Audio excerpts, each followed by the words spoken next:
You know, there's a special kind of quiet that settles in a house after your children are grown. It's not an empty quiet, not at first. It's a quiet filled with echoes. The ghost of a little girl's laughter in the hallway. The memory of a slammed door during a teenage argument. The faint, lingering scent of your husband's cologne on a cold winter morning. My name is Ruth, and for the longest time I lived in that quiet, and I was content. Quick pause. Before we continue, tell us where in the world are you watching from? If you're enjoying these stories, make sure to hit subscribe, because tomorrow's episode is absolutely mind-blowing. I had my garden, my memories of Daniel, and the proud aching knowledge that I had raised a strong, independent daughter, Chloe. Or so I thought.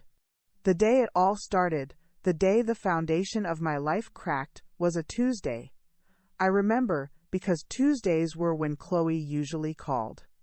Not out of obligation, but out of, well, I thought it was out of love. I was in the kitchen, wiping down the counters, watching the sparrows fight over the feeder Daniel had hung 20 years ago. The phone rang, and I smiled when I saw her picture light up the screen, her, at graduation, beaming with the whole world ahead of her. "Hi, sweetheart," I said, my voice warm with the pleasure of hearing from her.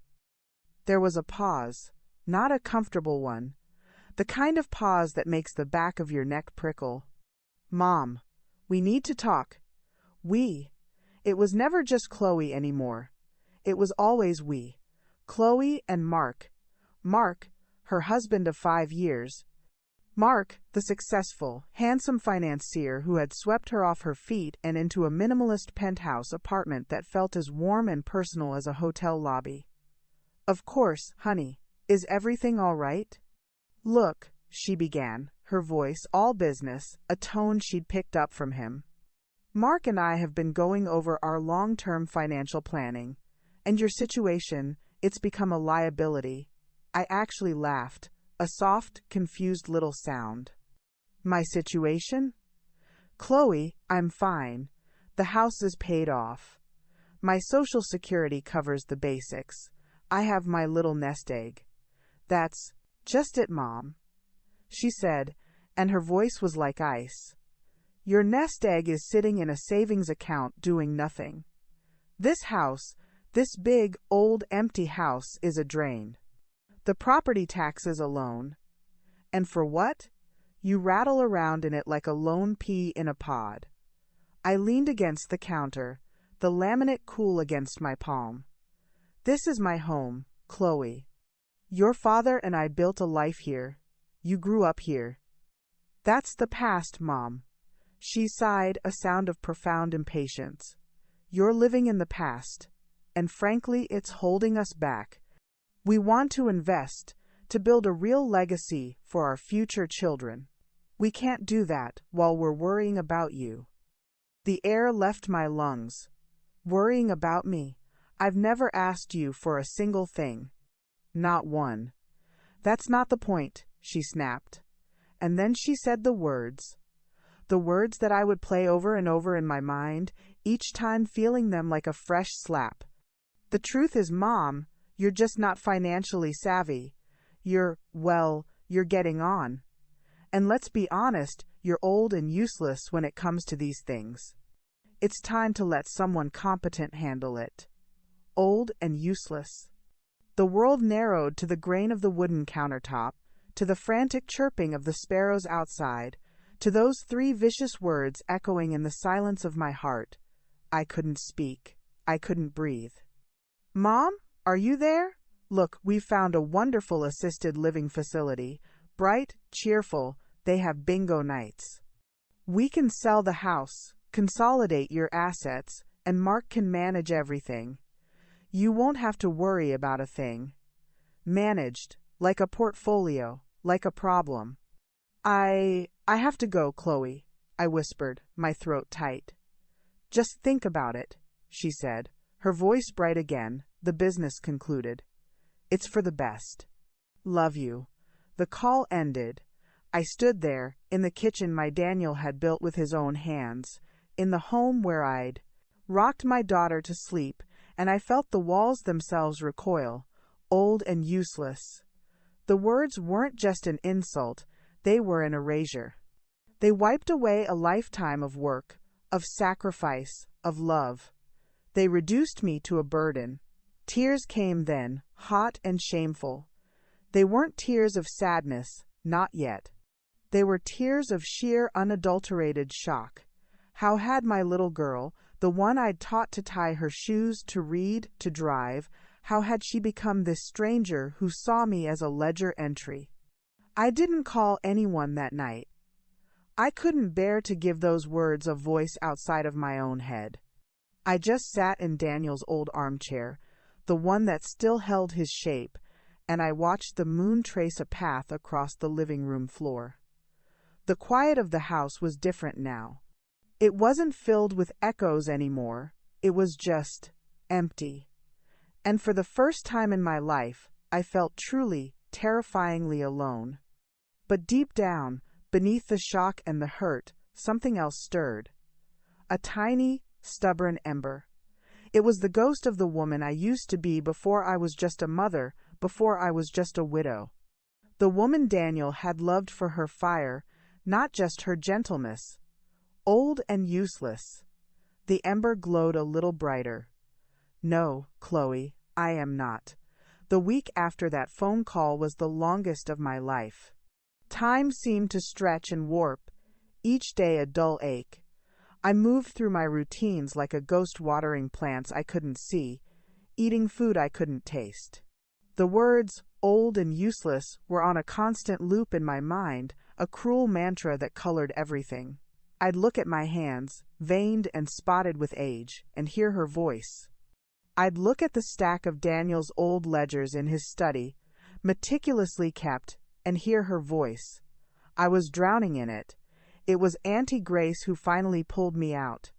She appeared on my doorstep on Saturday morning, holding a basket of still warm scones and wearing an expression of gentle concern that could soften the hardest heart. "Ruthie," she said, stepping inside without waiting for an invitation, as she always had. She took one look at my face, at the shadows I knew were under my eyes, and her own eyes filled with tears. "Oh, my dear girl, what's happened?" Grace wasn't my sister by blood, but by choice. She and Clara had been my anchors since Daniel passed. Where I was pragmatic, Grace was poetic. Where I was stubborn, she was yielding. She believed in the essential goodness of people, a belief I felt crumbling inside me. I tried to tell her. I really did. But when I opened my mouth, all that came out was a choked sob. She led me to the kitchen, sat me down, and poured tea with a steady hand. She didn't press. She just waited, her presence a soft blanket around my shivering soul. Finally, the story tumbled out. The phone call, the liability, the assisted living facility. And then, the words, whispered like a confession of some great sin I'd committed. She said I was old and useless, Grace. Grace's hand flew to her mouth. Her eyes, wide and horrified, glistened. "No," she breathed. "Oh, Ruthie, no." She didn't, she couldn't have. She did. But why? My sweet Lord, why would she say such a terrible thing? Grace's voice trembled with a pain that mirrored my own. She reached across the table and clutched my hand. "That's not our Chloe. That's that. That man whispering in her ear. It has to be. She would never think that on her own." I wanted to believe her. I desperately wanted to cling to the idea that my daughter was still in there, a prisoner in her own life. But the cold, clinical tone Chloe had used, it had felt like her. It had felt like a truth she'd been sitting on for a long time. We were still sitting there, lost in the wreckage of my heartache, when the doorbell rang again. This time, it wasn't a gentle chime, but a sharp, insistent buzz. I knew who it was before I even looked. I opened the door to find Chloe and Mark standing on my porch. They looked like they'd stepped out of a magazine, Him in a crisp polo shirt and khakis, her in a designer linen dress. They were a vision of success and order. And I, in my worn-out housecoat and tear-streaked face, was the messy, emotional problem they'd come to solve. "Mom," Chloe said, her smile not quite reaching her eyes. She leaned in for a stiff, perfunctory hug. I could smell her expensive perfume. We were in the neighborhood. Mark gave me a pat on the shoulder. "Ruth, you're looking well." He was already looking past me, into the house, his eyes doing a quick, appraising sweep. I could see him calculating the square footage, the potential value, the cost of updates. My home had become a spreadsheet. "Can we come in?" Chloe asked, though it wasn't really a question. They were already stepping across the threshold. Grace stood up from the table, her gentle face set in uncharacteristic firmness. "Chloe, Mark, this is a surprise." Her tone suggested it was an unpleasant one. "Auntie Grace," Chloe said, a flicker of surprise crossing her face. She hadn't expected a witness. "Lovely to see you." They settled in the living room, Mark taking Daniel's chair as if it were his birthright. I felt a visceral jolt of protest, but I said nothing. I was too tired, too raw. "We wanted to follow up on our conversation, Mom," Chloe began, folding her hands in her lap. "We know it was a lot to process, but we've gotten the brochures for Sunny Meadows. It really is a wonderful place. They have a shuttle that goes to the mall." I stared at her, the mall, as if my life's greatest ambition was to have easier access to a food court. Mark leaned forward, his elbows on his knees. "Ruth, we need to be realistic. This house is your primary asset. It's irresponsible to let it sit here, emotionally, when it could be leveraged to secure your future comfort and provide a springboard for ours." "Leveraged," I repeated, the word foreign and cold on my tongue. "Precisely," he said, smiling as if I were a slow student who'd finally grasped a simple concept. "We can list it with my guy. He'll get us top dollar. The proceeds, combined with your savings, will be more than enough to cover Sunny Meadows for the rest of your life. I'll, of course, manage the portfolio to ensure it grows." "You'll manage it," I said softly. "It's what I do," he said, spreading his hands. "It's what I'm good at." There was a long silence. Grace was looking at me, her eyes pleading with me to say something, to fight back. But the words were stuck, lodged in my throat next to my broken heart. Chloe mistook my silence for compliance. Her smile became more genuine. "See, Mom, it's all going to work out. You won't have to be alone anymore. You won't have to worry." And that's when I found my voice. It was small and it shook, but it was mine. "I'm not worried, Chloe," I said. "And I'm not alone. And I am not moving to Sunny Meadows." Mark's smile vanished. Chloe's face tightened. "Mom, don't be difficult. This is for your own good." "Is it?" I asked, looking directly at my daughter. "Or is it for yours?" The air in the room went cold.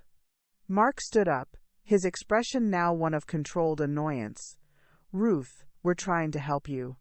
But if you're going to be irrational, we can't force you. Just remember, your stubbornness has consequences, for all of us." He took Chloe's arm and guided her toward the door.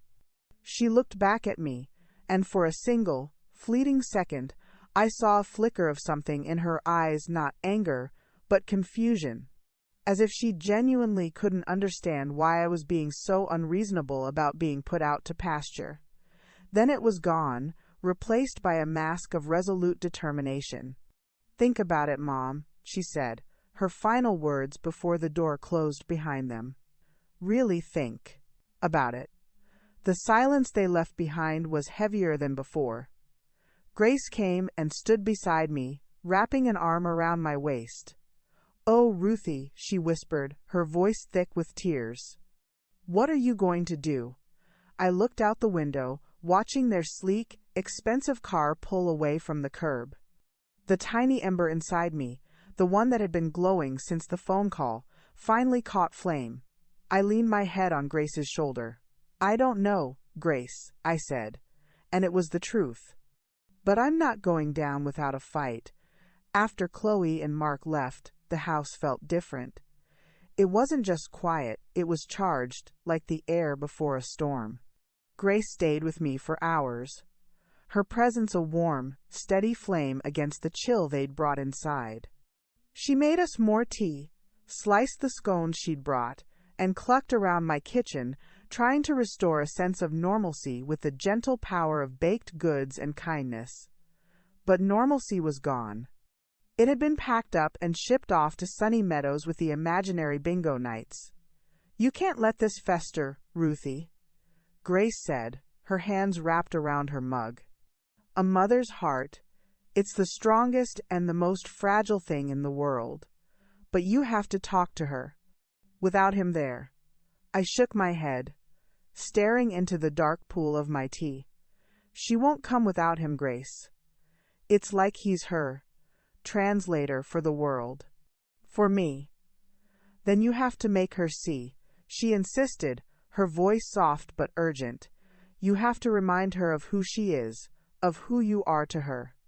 I wanted to believe it was that simple, that a mother's love could cut through the fog of ambition and manipulation. But the look in Chloe's eyes hadn't been foggy. It had been clear and cold and certain. After Grace left, promising to check on me first thing in the morning, the silence descended again. But this time, I didn't sink into it. That little flame inside me was still, burning, and it pushed me out of my chair. I didn't know where I was going, but my feet seemed to have a mind of their own.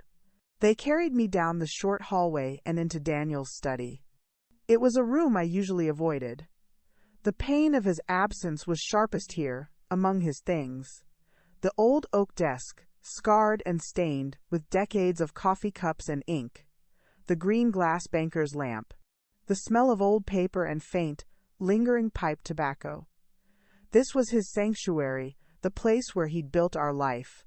Number by careful number, I ran my hand over the desk's smooth surface. He'd always been the planner, the saver, the quiet, steady force behind our dreams. I was the heart, he was the backbone. And when he was gone, I'd tried to be both. I'd managed. I'd paid the bills, kept the taxes current, maintained the house. It hadn't been easy, but I'd done it. Useless. My eyes fell on the shelf behind the desk. A row of identical, black-bound ledgers, each spine labeled with a year. Daniel's life's work. He was an accountant, not by passion but by trade, and he'd kept a meticulous record of our finances his entire adult life. It was his way of taming the world, of ensuring the people he loved were safe. A thought, dark and unbidden, entered my mind.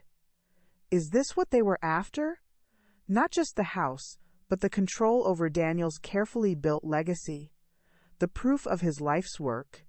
I pulled out the most recent ledger, the one from the year he passed. My throat tightened as I saw his handwriting neat, precise, unwavering. I traced the numbers with my finger, seeing the story of our final year together. The mortgage payment, marked paid in full, with a satisfied little check mark, the grocery bills, the donation to the church roof fund. My eyes stung. I was about to put it back when I noticed something. Tucked into the back cover was a single, folded sheet of paper, different from the graph paper of the ledger. It was thinner, more brittle. My heart gave a little jump. I carefully unfolded it. It wasn't a bill or a statement. It was a list, written in Daniel's hand, but quicker, less formal than his ledger entries. At the top, he'd written, "For Ruth, if you ever need it." My breath caught. What was this? I read on. It was a list of names, some I recognized, old colleagues, clients from decades ago. Next to each name was a short phrase. Jimmy West owes me a favor. Helped with his audit, no charge. Franklin Bros. Hardware loyalty discount. Just ask for Pete. Arthur Bell, Esquire, good man. Sharp, trust him. It was a network, a web of favors and trust he'd built over a lifetime. A safety net he'd woven for me, and I'd never even known it was there. He hadn't just left me a house and a savings account, he'd left me an army. I sank into his worn leather desk chair, the paper trembling in my hands. I felt him in the room with me, so strongly it was almost a physical presence. His quiet strength, his deep, abiding love that thought of everything, even the battles he wouldn't be there to fight. "Oh, Daniel," I whispered into the quiet of the study. "What do I do?" The flame inside me grew, fed by this newfound connection to him.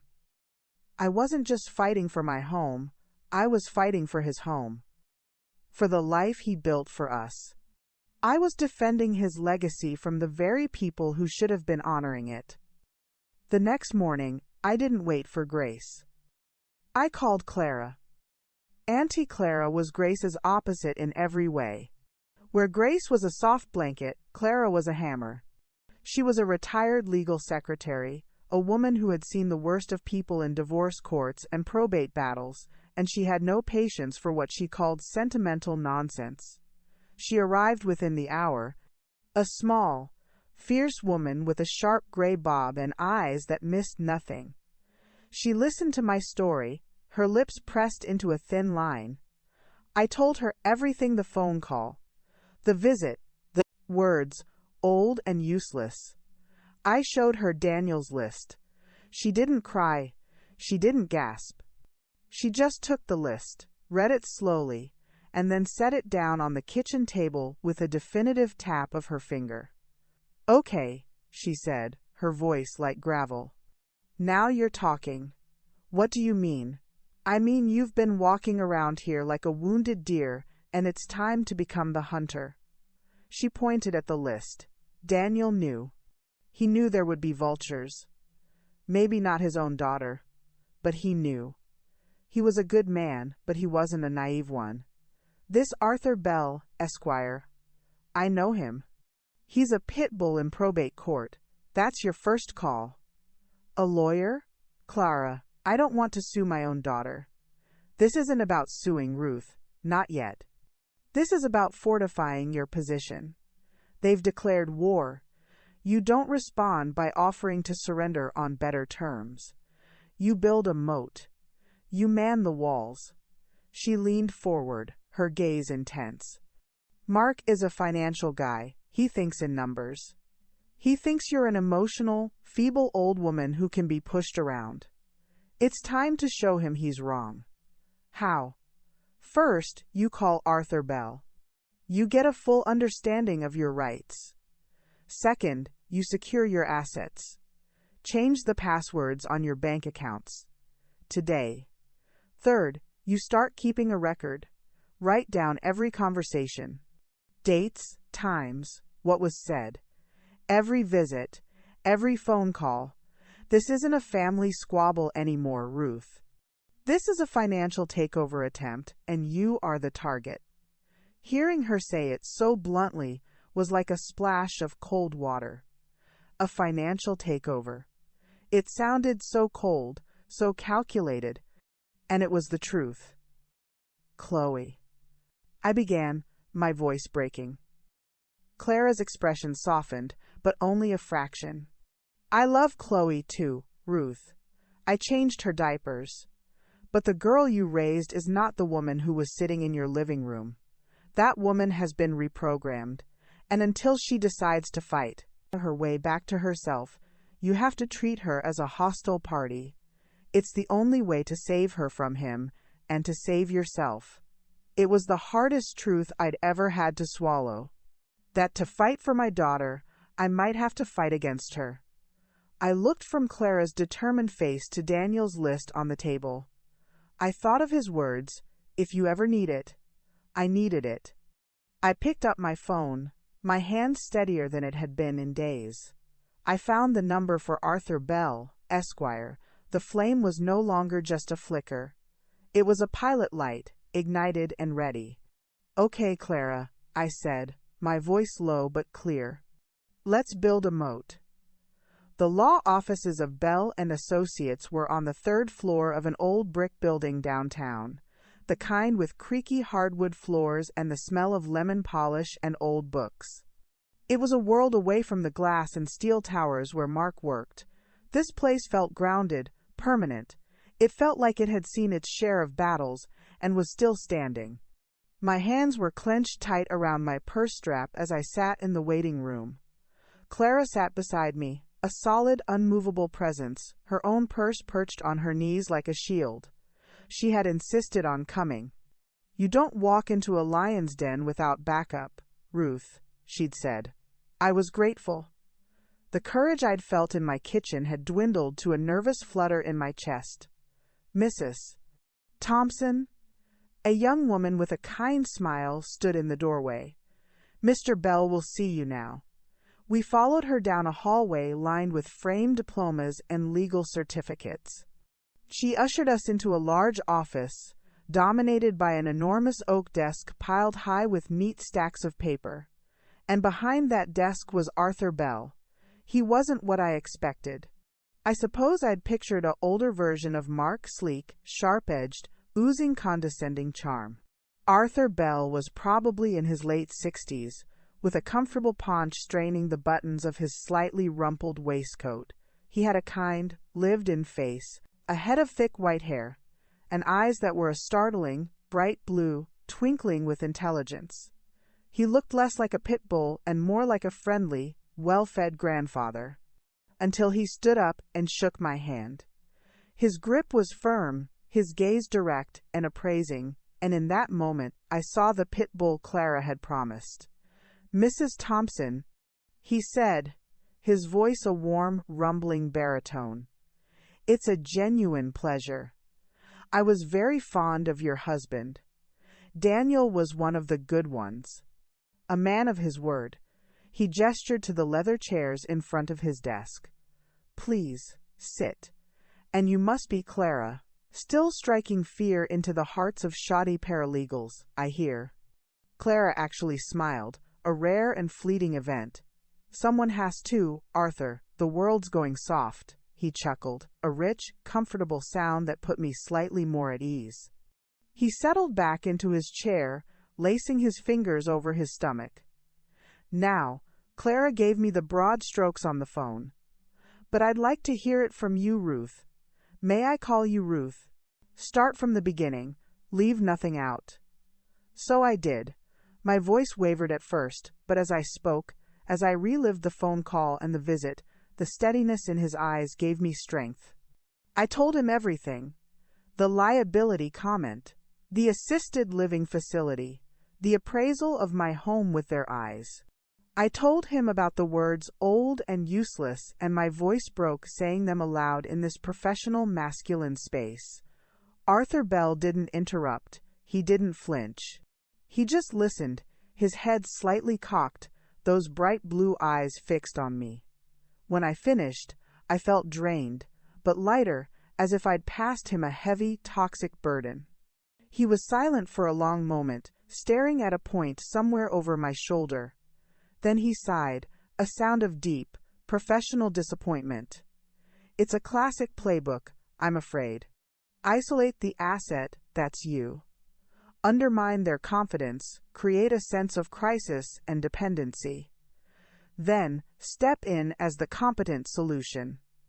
He leaned forward, his elbows on the desk.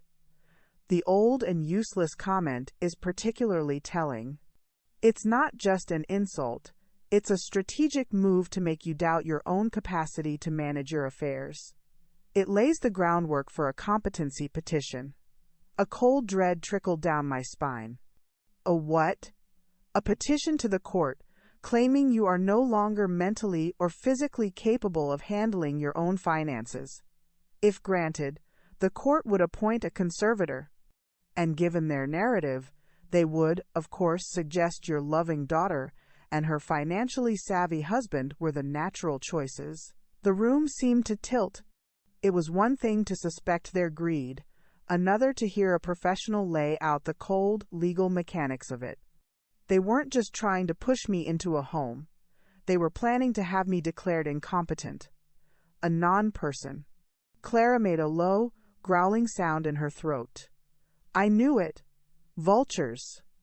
But I'm perfectly competent, I managed to say, my voice thin with shock. Of course you are, Arthur said calmly. But competence isn't always the point. Perception is. A few carefully worded statements to a judge about your confusion, your emotional instability after losing your husband, your inability to understand modern finances. It can be enough to raise doubts, especially when presented by a successful, concerned-looking couple.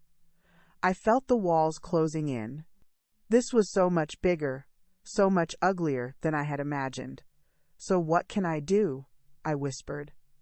Arthur Bell's expression shifted. The grandfatherly warmth was gone, replaced by a look of fierce, focused determination. This was the pit bull. First, we prove your competence in a way that cannot be challenged. We get ahead of this. I will have a full, independent psychological and physical evaluation done. We'll have a report from your doctor, your friends, your community, stating that you are sharp, capable, and fully in command of your faculties. We build a fortress of evidence around your sanity. He picked up a pen, tapping it lightly on the desk. Second, we secure your assets. We make it clear, legally and financially, that you are in control. We review all your accounts, your property deeds, your will. We ensure there are no backdoors they can exploit. And third, I asked, almost afraid to hear it. Third, he said, his voice dropping to a near whisper, we go on the offensive, but quietly. We start digging, men like Mark. They're often messy. They get arrogant. They think they're smarter than everyone else. They leave trails. He looked at me, his gaze unwavering.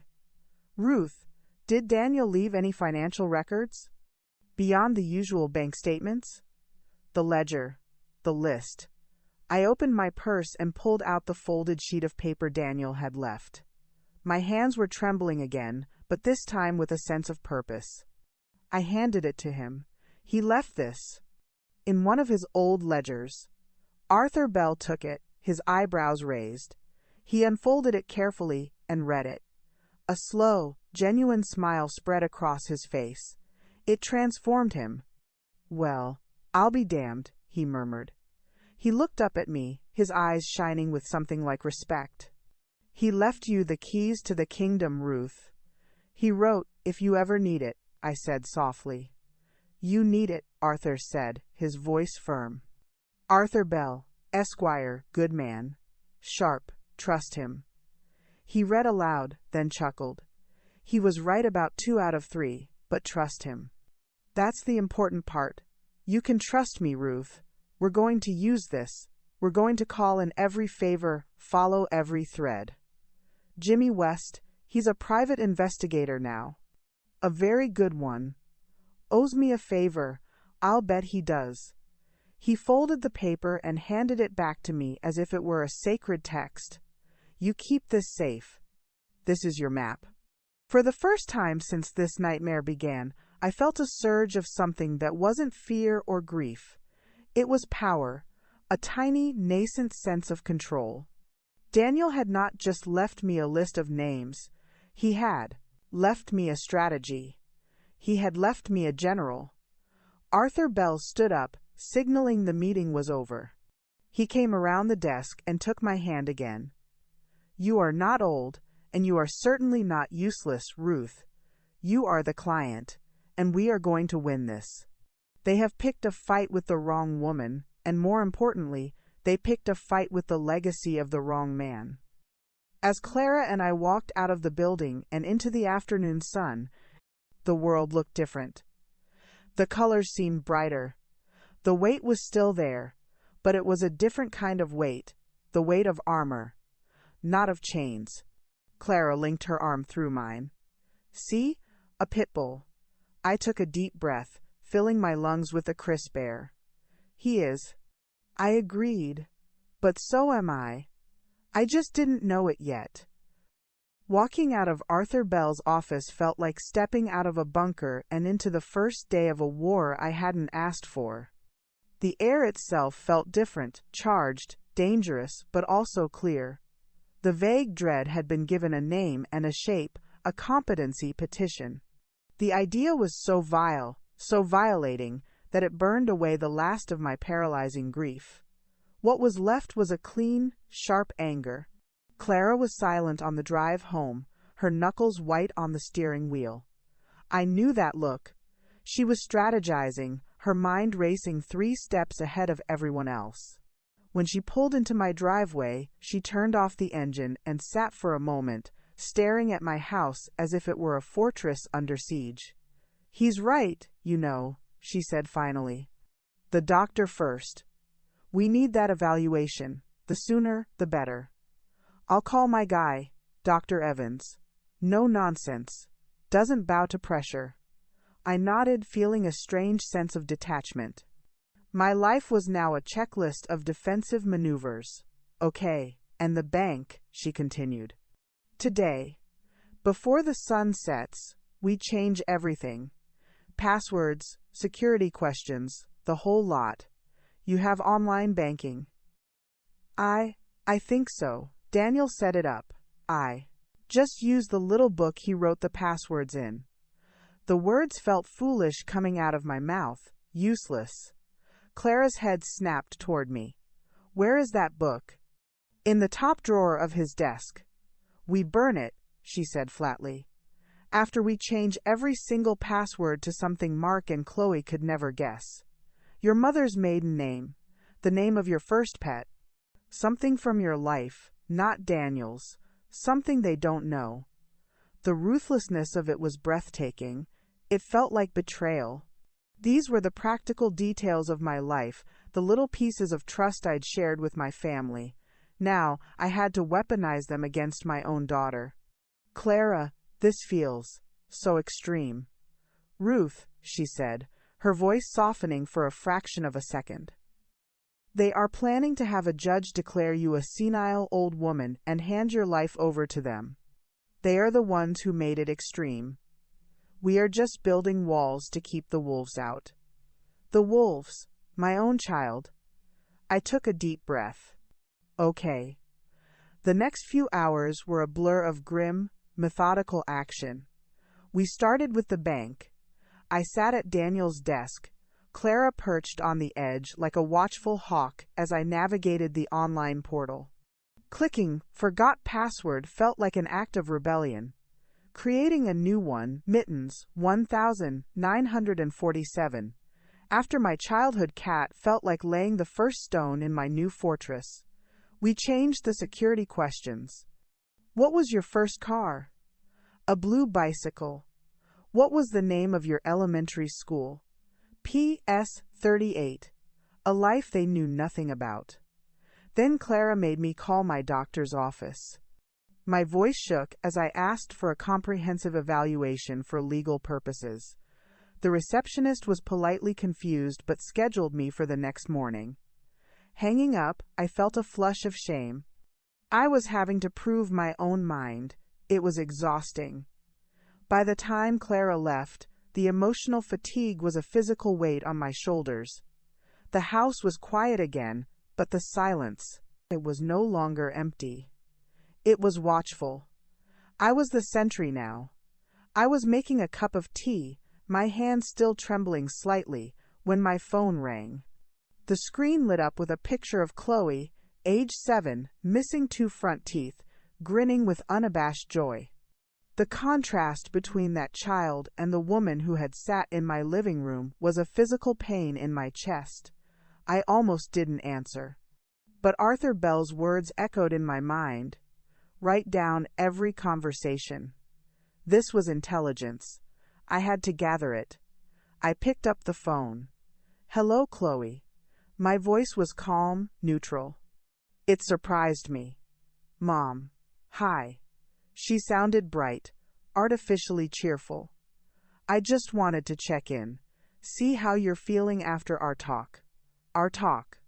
as if we'd discussed the weather or a book club selection. "I've been doing a lot of thinking," I said carefully. "Good, that's good." I could hear the relief in her voice. She thought I was coming around. "Mark has already spoken to the realtor. He's very optimistic about the market in your neighborhood. It's a prime location for young families." Young families, to be replaced. The words were another stone, solidifying my resolve. "That's interesting," I said, my tone still even. "But I've decided I'm not selling the house, Chloe." The silence on the other end was profound. I could almost feel the temperature drop through the phone line. "What do you mean?" Her voice was tighter now, the cheerfulness evaporating. "Mom, we talked about this. It's the logical next step." "It's not my next step," I said. "This is my home. My decision is final." There was a rustling sound, then Mark's voice came on, smooth and condescending. "Ruth, it's Mark. I think you're letting your emotions cloud your judgment here. Telling and preparing this story took us a lot of time. So, if you're enjoying it, subscribe to our channel. It means a lot to us. Now, back to the story. This isn't a sentimental decision. It's a financial one. You're not thinking clearly." And there it was. The first stone they were throwing. You're not thinking clearly. The opening gambit for their competency play. The clean, sharp anger I'd felt in Arthur's office returned, steadying my voice. "My judgment is perfectly clear, Mark. I have managed my own affairs quite well since Daniel died, and I will continue to do so. I am not selling my house. I am not moving to an assisted living facility. And I am not handing over control of my finances to you." The line was so quiet I thought they'd hung up. Then Mark spoke again, his voice low and cold, all pretense of warmth gone. "Ruth, I strongly advise you to reconsider. Making rash decisions can have unintended consequences. We only want what's best for you." "What's best for me?" I said, my voice trembling now, not with fear but with fury, "is to be left in peace in the home I shared with my husband. Goodbye, Mark." I ended the call. My heart was hammering against my ribs, a wild, frantic drumbeat. I had done it. I had drawn a line in the sand. I had thrown the first stone back. I walked to the kitchen drawer, pulled out a small notepad, and with a hand that was now perfectly steady, I wrote, date, October 12th. Time, 4:47 p.m. Call from Chloe and Mark. Told them my decision was final. Mark stated I was letting emotions cloud my judgment and not thinking clearly. Warned of unintended consequences. I closed the notepad. The war was no longer a theoretical future, it had begun, and in the quiet of my kitchen, I knew, with a certainty that settled deep in my bones, that I was ready to fight. The morning after the phone call, I woke up feeling like I had aged a decade. My bones ached with a fatigue that had nothing to do with sleep. It was the weight of the confrontation, the chilling finality in Mark's voice. Unintended consequences. The words hung in the air of my bedroom like a threat. But alongside the dread was a new, steely thread of resolve. I had stood my ground. I had spoken my truth, and I had survived. Clara arrived at 8 a.m. sharp, a paper bag from the local bakery in one hand and a determined glint in her eye. "Eat," she commanded, pulling out a still warm croissant. "You'll need your strength, Dr. Evans at 10. And then we have an appointment with Jimmy West." Jimmy West. The name from Daniel's list. Owes me a favor. The private investigator. The reality of what I was doing, hiring a PI to investigate my own son-in-law, sent a fresh wave of nausea through me. This was the kind of thing that happened in bad movies, not in my life. Dr. Evans's office was a study in calm efficiency. He was a man in his 60s with a kind, tired face and a no-nonsense manner. He asked me a series of questions: who was the president? What year was it? Could I count backward from 100 by sevens? He tested my reflexes, listened to my heart, looked into my eyes with a small light. "Ruth," he said finally, setting his pen down. "I've been your doctor for 15 years. You are one of the sharpest, most competent women I know. This evaluation is a formality, a deeply insulting one, but a formality nonetheless. You are, without a doubt, of sound mind and body. I will write a report that will leave no judge in any doubt." Tears of relief pricked at my eyes. "Thank you, doctor." "Don't thank me," he said, his expression grim. "It's a damned shame you have to go through this. Families, they can be the best of us and sometimes the very worst." His words stayed with me as Clara drove us across town to a less polished part of the city. Jimmy West's office was above a pawn shop, the stairwell smelling of stale cigarette smoke and old coffee. It was a far cry from Arthur Bell's dignified space. The man who opened the door matched his surroundings. He was probably in his late 50s, with a weathered face, a close-cropped gray beard, and the solid, grounded build of a former cop. He was wearing a faded flannel shirt and jeans. His eyes, a pale, perceptive gray, scanned us quickly, missing nothing. "Clara," he said with a nod. "Long time." His voice was a low rumble. "Jimmy. This is Ruth Thompson, Daniel's wife." At the mention of Daniel's name, something shifted in Jimmy West's demeanor. The professional guard dropped, replaced by a look of genuine warmth and, was it regret? "Mrs. Thompson," he said, stepping aside to let us in. "Please, come in." I was sorry to hear about Daniel. He was a good man. The best. His office was small and cluttered, but organized. Maps were pinned to the walls, and several computer monitors glowed on a large desk. It felt lived in, functional. "Daniel helped my boy," Jimmy said without preamble, gesturing for us to sit on a worn leather couch. "When he got in trouble with the IRS a few years back, a real mess, could have lost everything. Daniel stepped in, sorted it all out. Never sent a bill, just said, 'Take care of your family, Jimmy.' He looked at me, his gaze direct. He said if you ever needed anything, I was to consider it a direct order from him. So, what do you need?" The raw loyalty in his voice, a loyalty owed to my dead husband, was overwhelming. I looked at Clara, who gave me a slight, encouraging nod. I took a deep breath. My daughter, Chloe, and her husband, Mark. I believe they are trying to gain control of my assets, my home, my savings.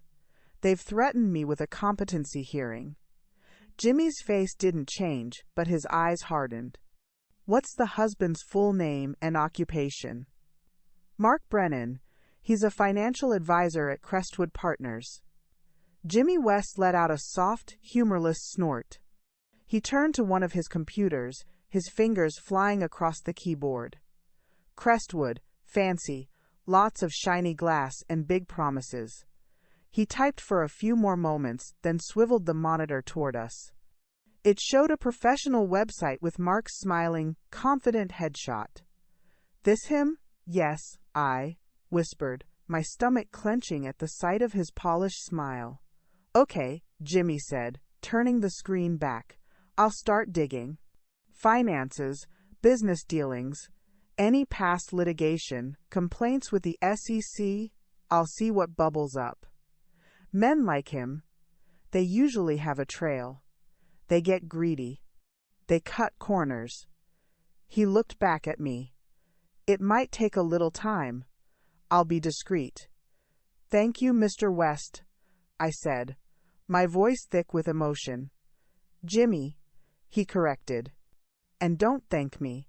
I owed Daniel more than I could ever repay."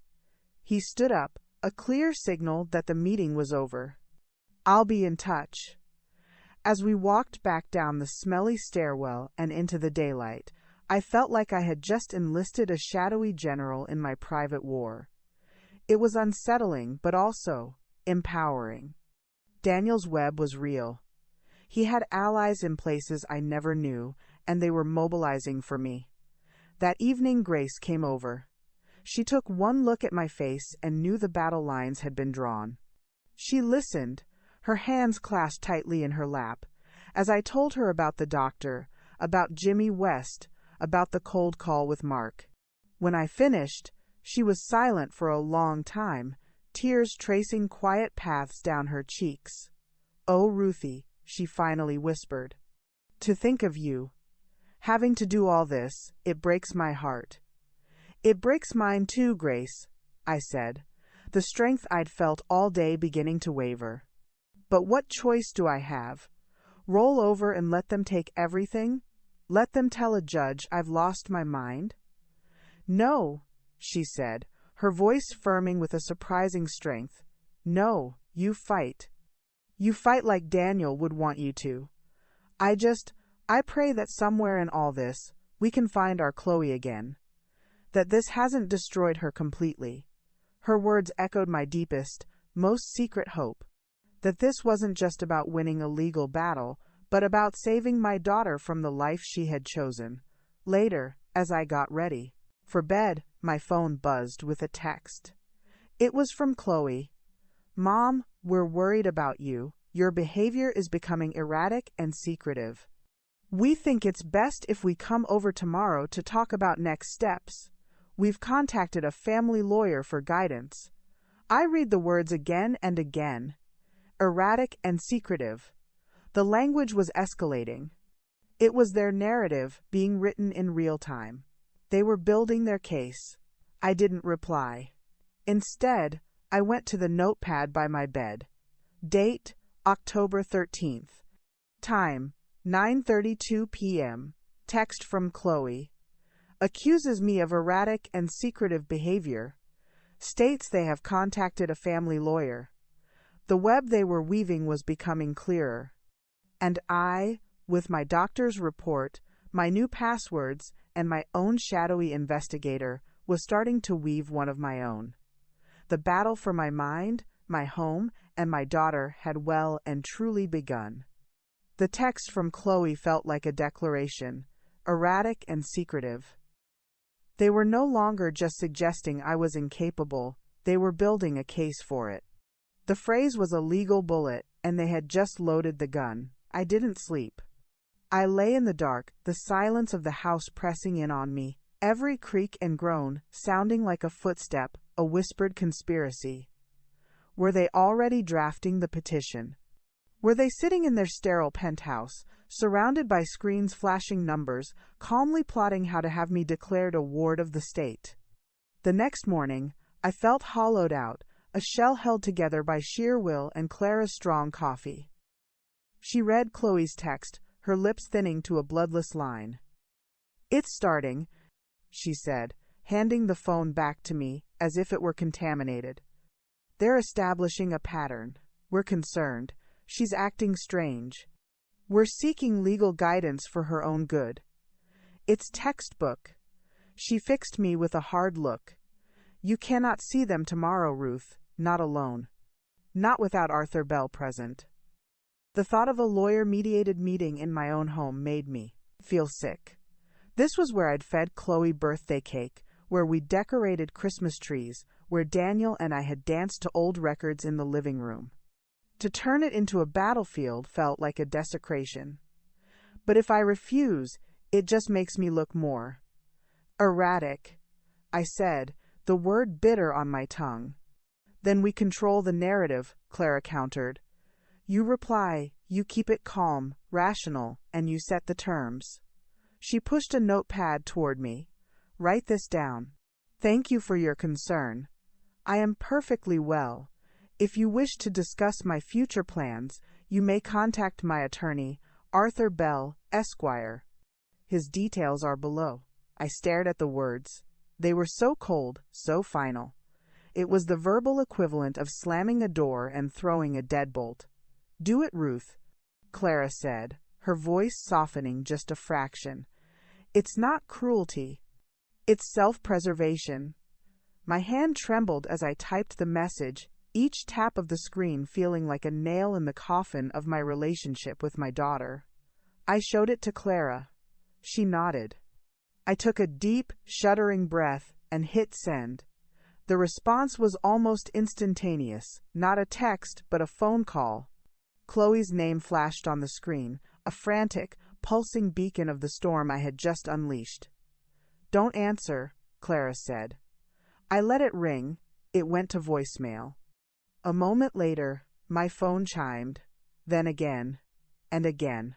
She was calling back, over and over. The silent phone felt like a live thing in my hand, vibrating with her panic and fury. Finally, it stopped. The silence was deafening. A minute passed, then two. Then, a new text. "An attorney? What have you done? What are you hiding? Mom, you are not well. You are being manipulated. We are coming over. Now." I showed the phone to Clara. Her face was grim. "They're scared." "Good. That means you've hit a nerve." She stood up. "But we're not being ambushed in our own home.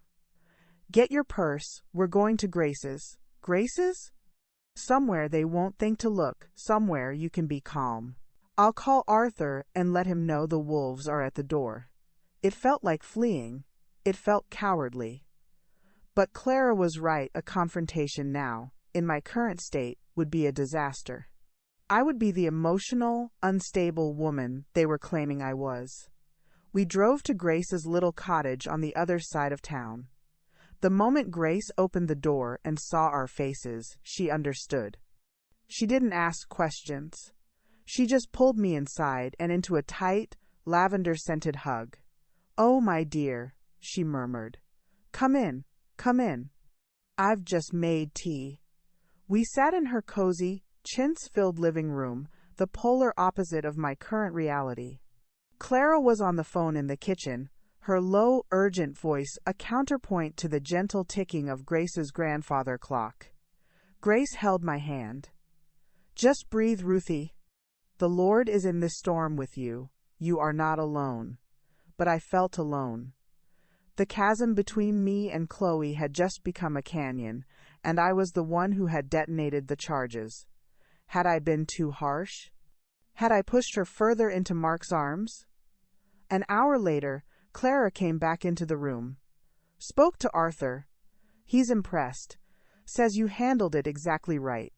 He's already drafted a letter to their lawyer, a cease and desist regarding any attempts to contact you directly outside of formal legal channels. He's firing the first official shot across their bow." A cease and desist letter. To my daughter, the world had truly gone mad. My phone, which I had placed face down on the coffee table, buzzed again. This time, it was a short video message. My heart leapt into my throat.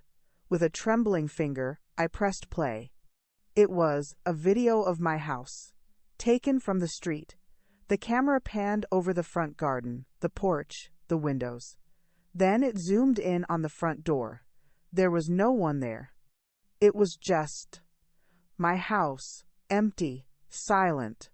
The video ended. A second later, a text came through from Chloe. "We came to help you. Where are you? You see? This is what we mean. This is not like you." The manipulation was so brazen, so cruel, it took my breath away. They had gone to my house, uninvited, filmed it to prove my absence, and were using it as evidence of my instability.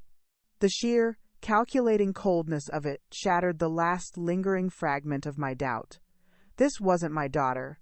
This was a stranger, a dangerous one. I handed the phone to Clara and Grace. Grace gasped, her hand flying to her mouth. "Oh, sweet Jesus, they're stalking you." Clara's face was a mask of cold fury. "That's it. That's harassment. This is evidence." She immediately forwarded the video to Arthur Bell and then to Jimmy West. "Let's see what Jimmy can pull from the metadata on this. And Arthur will have a field day with this in front of a judge." I sat back on Grace's sofa, feeling numb. The last tie that bound me to the mother I had been, the one who believed in the essential goodness of her child, had just snapped. I wasn't just fighting for my house anymore. I wasn't just fighting for my money. I was fighting for my very reality. They were trying to gaslight me into a cage, and the video was proof that they would stop at nothing. The unraveling was complete. The mother I had been was gone. In her place was a woman who was finally, truly, ready for war. The video changed something fundamental in me. It was one thing to hear cruel words over the phone, to sense their greed in a conversation.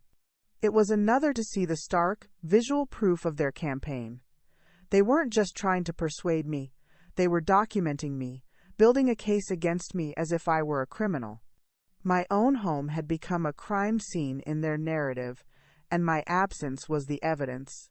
I didn't go back to my house that night. I stayed in Grace's spare room, in a bed that smelled like lavender and forgiveness.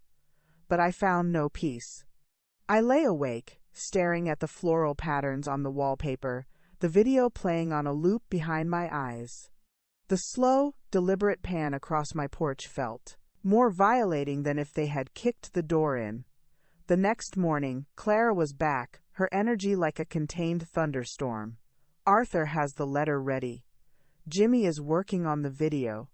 And you, she said, pointing a finger at me, are going back home. A jolt of pure fear went through me. I can't. You can, and you will, she said, her voice leaving no room for argument. You cannot let them think they can scare you out of your own home. That's the whole point, Ruth. To make you seem unstable, to make you flee. You walk back in that door, you make yourself a cup of tea, and you live your life. You show them that you are unmovable. Grace wrung her hands. But is it safe, Clara? What if they come back? Then we call the police and report trespassers, Clara said flatly. We have the video, we have the texts, we have a record. We are not the ones breaking the law here. She was right. I knew she was right. But the thought of walking back into that house, of feeling their invisible presence on the other side of the walls, made my skin crawl. Clara drove me. We didn't speak. The silence in the car was heavy with the weight of what we were returning to. When she pulled up to the curb, the house looked the same as it always had. The sparrows were at the feeder. The morning sun glinted off the windows. It looked peaceful. It was a lie. I got out of the car, my legs feeling like water. Clara came around and stood beside me, a solid, silent sentinel. Head high, Ruth, she murmured. You own this ground. I walked up the path, my key feeling foreign and heavy in my hand. I unlocked the door and stepped inside. The air was still. It smelled of home, of lemon polish and old wood, and the faint, ghostly scent of Daniel's pipe tobacco. It should have been a comfort. Instead, it felt like the scene of a crime that hadn't happened yet. I did what Clara said. I went to the kitchen, filled the kettle, and set it on the stove. The familiar whistle was a tiny anchor to normality. I made tea. My hands didn't shake. Clara patrolled the rooms, checking windows, her eyes missing nothing. They didn't try to get in, she said, coming back into the kitchen. It was just intimidation, a show of force. I sipped my tea, the warmth spreading through my cold hands. It worked. Only if you let it, she replied. After Clara left, promising to be just a phone call away, the silence of the house descended again. But this time, I didn't just sit in it. The anger that had been simmering since I saw the video began to boil. They wanted to document my life, to pick apart my competence? Fine. I went back into Daniel's study. This time, I didn't go for the single hidden list. I went for the ledgers themselves. All of them. I pulled them off the shelf, a stack of black-bound volumes that represented 40 years of a life lived with purpose and care. I carried them to the dining room table and began to read. not as a grieving widow, but as a general studying the terrain of her kingdom. It was all there, the story of us, the first mortgage payment on this very house, the hospital bill for Chloe's birth, with a little star drawn next to it, the entry for my first car, a second-hand sedan Daniel had proudly paid for in cash. The slow, steady growth of our savings account, built one double shift and one skipped vacation at a time. I saw the years after Daniel died. The entries were in my handwriting now. A little less precise, but just as determined. The life insurance payout, carefully invested. The property taxes, paid on time, every time. The household bills. The money I'd sent Chloe for college books, for a deposit on her first apartment, for her wedding gifts, never loans, because that's what you do for your children. I had managed it all, not with the flashy genius of a Wall Street financier, but with the quiet, dogged perseverance of a mother, a widow, a survivor. I had honored Daniel's legacy, not by being a helpless beneficiary, but by being a capable steward. Useless. The word didn't hurt anymore. It just made me angry. It was a lie. And I had the proof, in black and white, in my own handwriting, spanning a decade. I spent the rest of the day creating my own ledger. A new one. I opened a fresh notebook. On the first page I wrote, "The True Record," and I began to document everything. I transcribed the texts. I described the video. I wrote down the dates and times of every call, every threat, every manipulative word.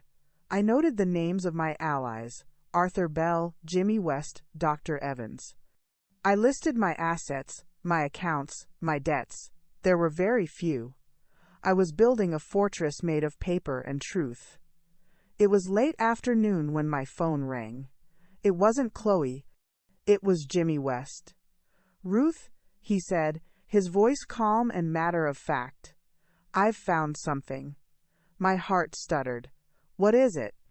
"Not over the phone. Can you come to my office?" An hour later, I was back in the cluttered room above the pawn shop. Jimmy didn't waste time with pleasantries. He gestured for me to sit and turned his monitor toward me. "It's about Crestwood Partners," he said. "The firm is clean, mostly, but Mark Brennan, he has a side project." He clicked a mouse, and a document filled the screen. It was the Articles of Organization for a limited liability company. The company name was Brennan Holdings, LLC. The registered agent was Mark Brennan. "I don't understand," I said. "What is this?"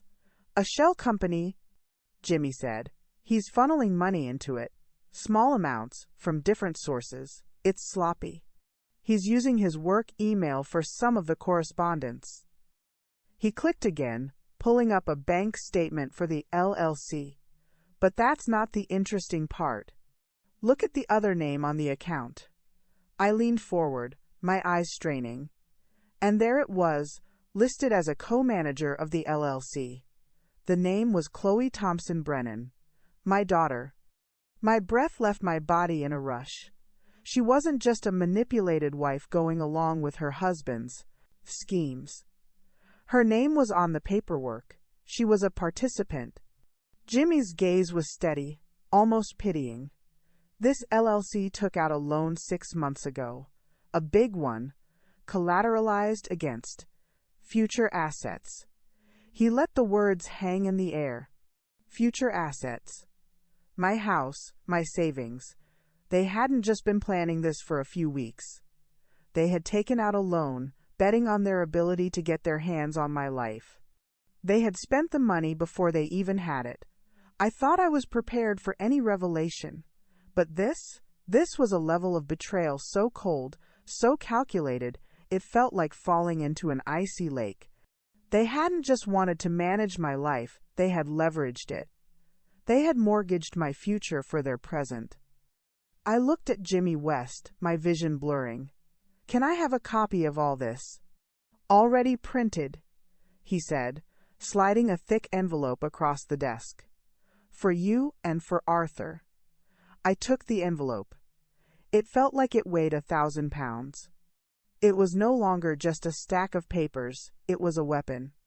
And for the first time, I truly understood that to win this war, I would have to use it not just against Mark, but against my own flesh and blood.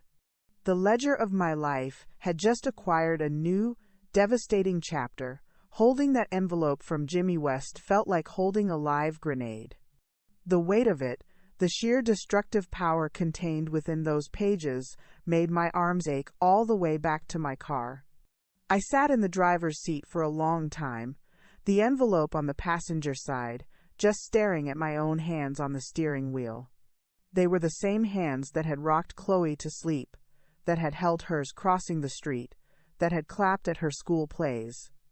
Now, they were the hands of a woman carrying evidence that would likely destroy her daughter's life. I didn't go straight home. I drove to the cemetery.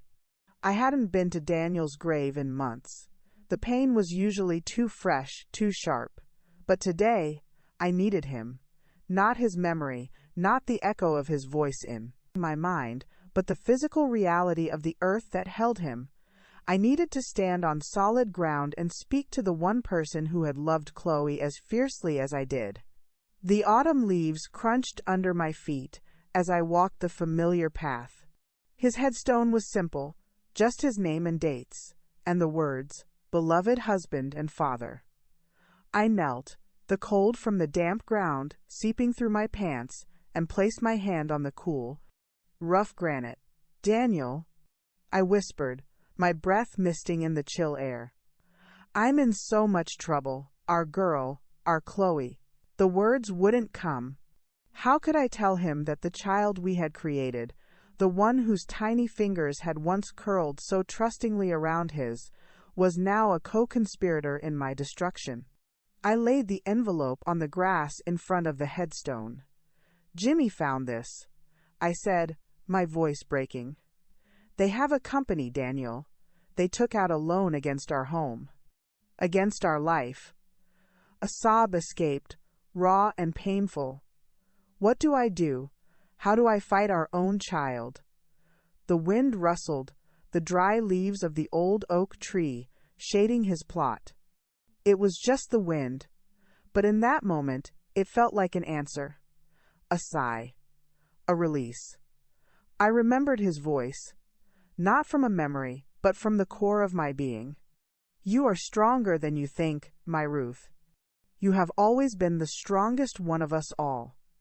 He had said that to me in this very hospital when he was too weak to sit up, and I was holding our world together by sheer force of will.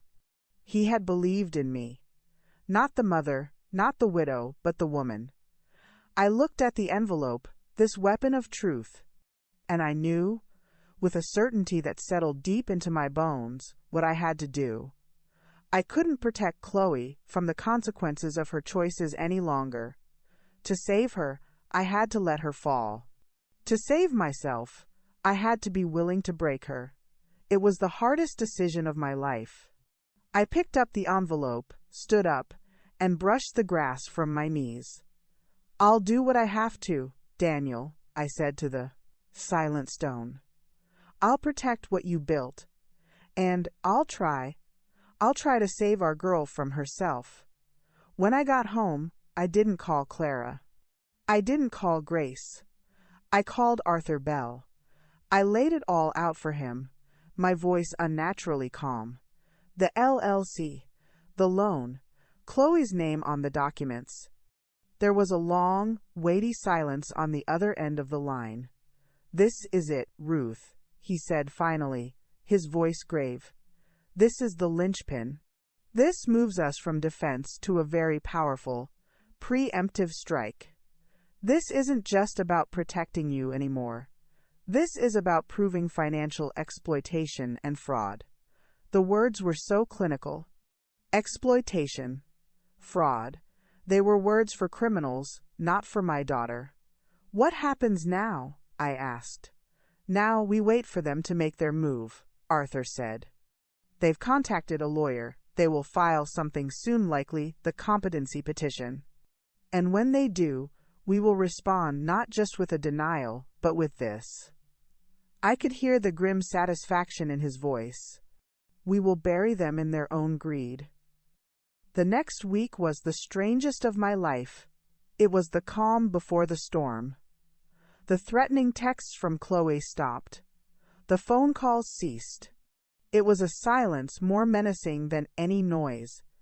They were gathering their forces, consulting their lawyer, preparing their legal assault. I used the time. I continued my true record, documenting the eerie silence. I met with Arthur again, going over every detail of Jimmy's findings until I could have recited them in my sleep. I had Grace over for tea, and we didn't talk about the war at all. We talked about her garden, about a new knitting pattern, about the silly things that make up a normal life. It was a beautiful, painful lie, and I prepared myself, not just legally but emotionally. I walked through my house and said goodbye to every room. Not because I thought I would lose, but because I knew that after this, win or lose, it would never be the same. The innocence was gone. The trust was shattered. This house would always bear the scars of this battle.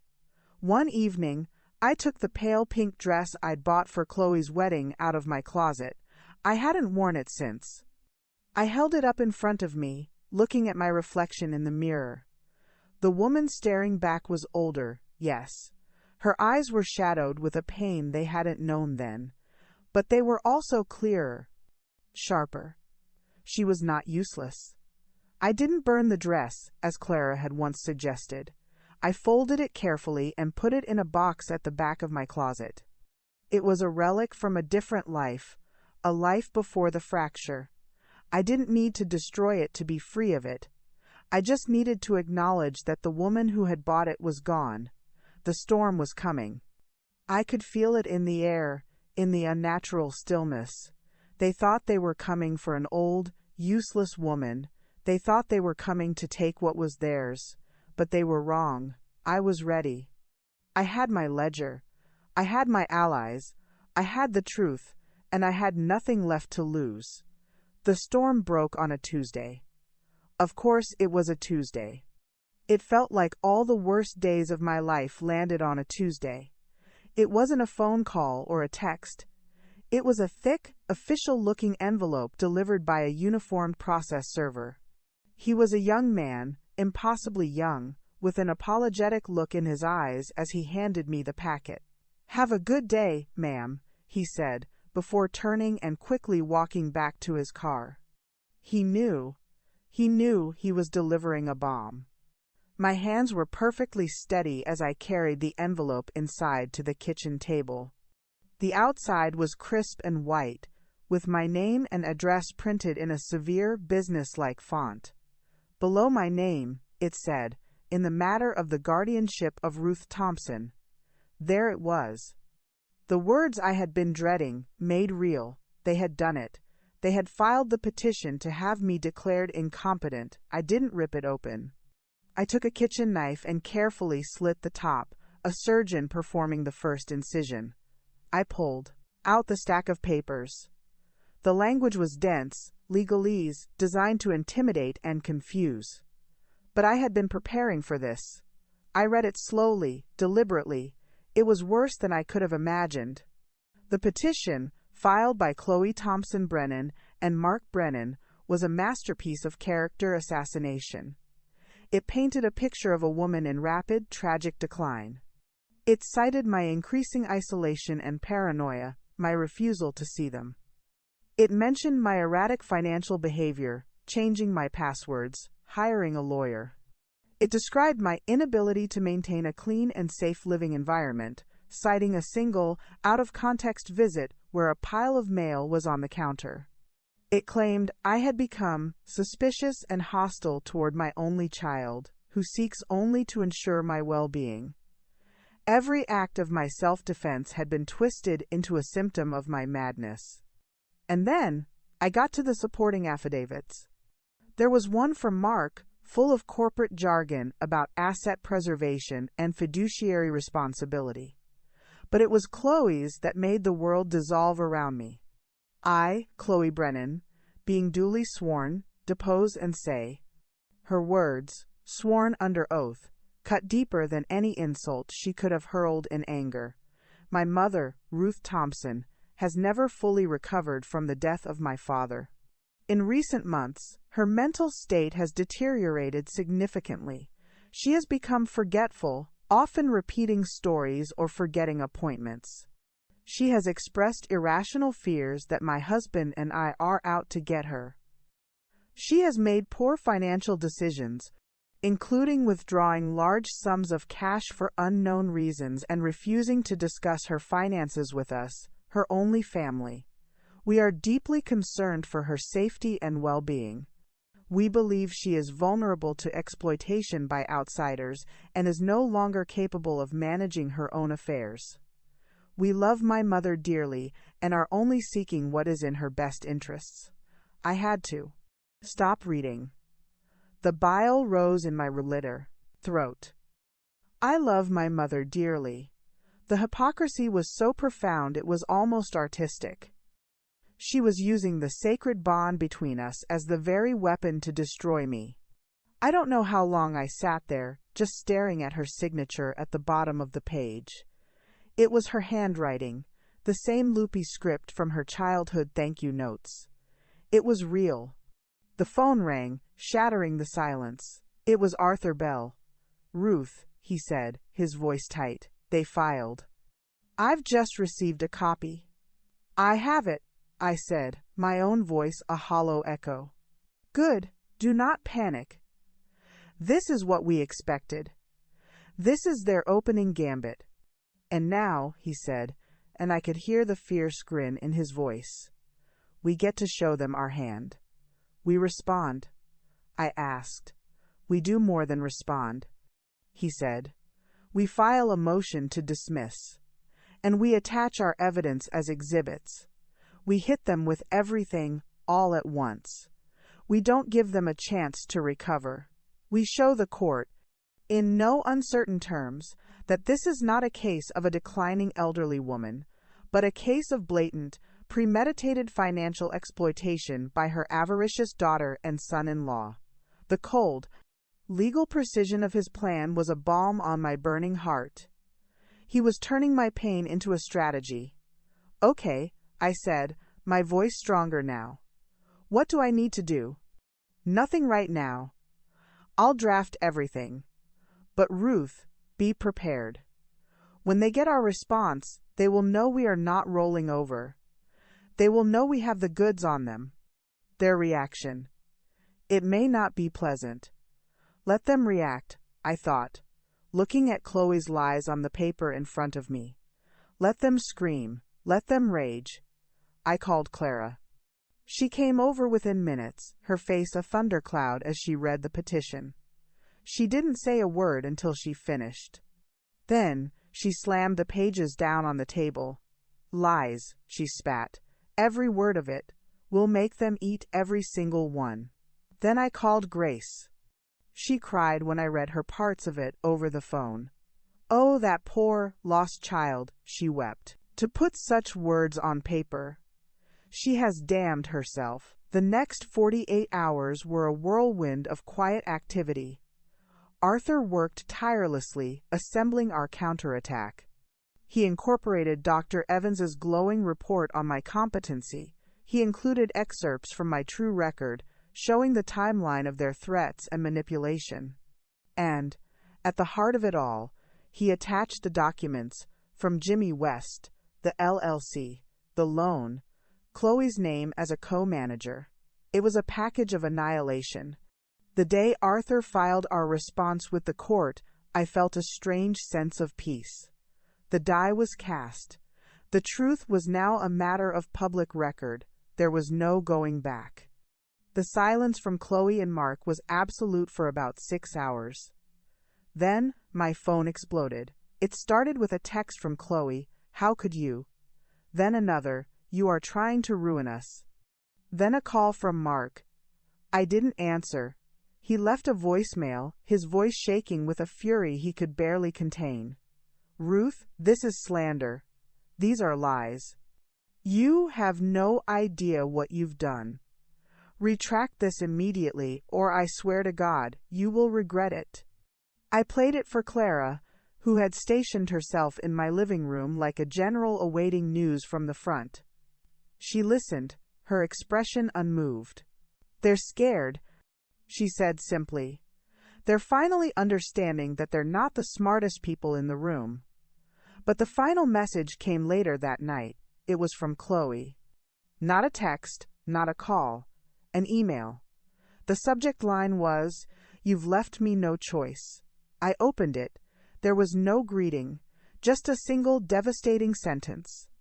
"If you go through with this, you are no longer my mother. I will never speak to you again.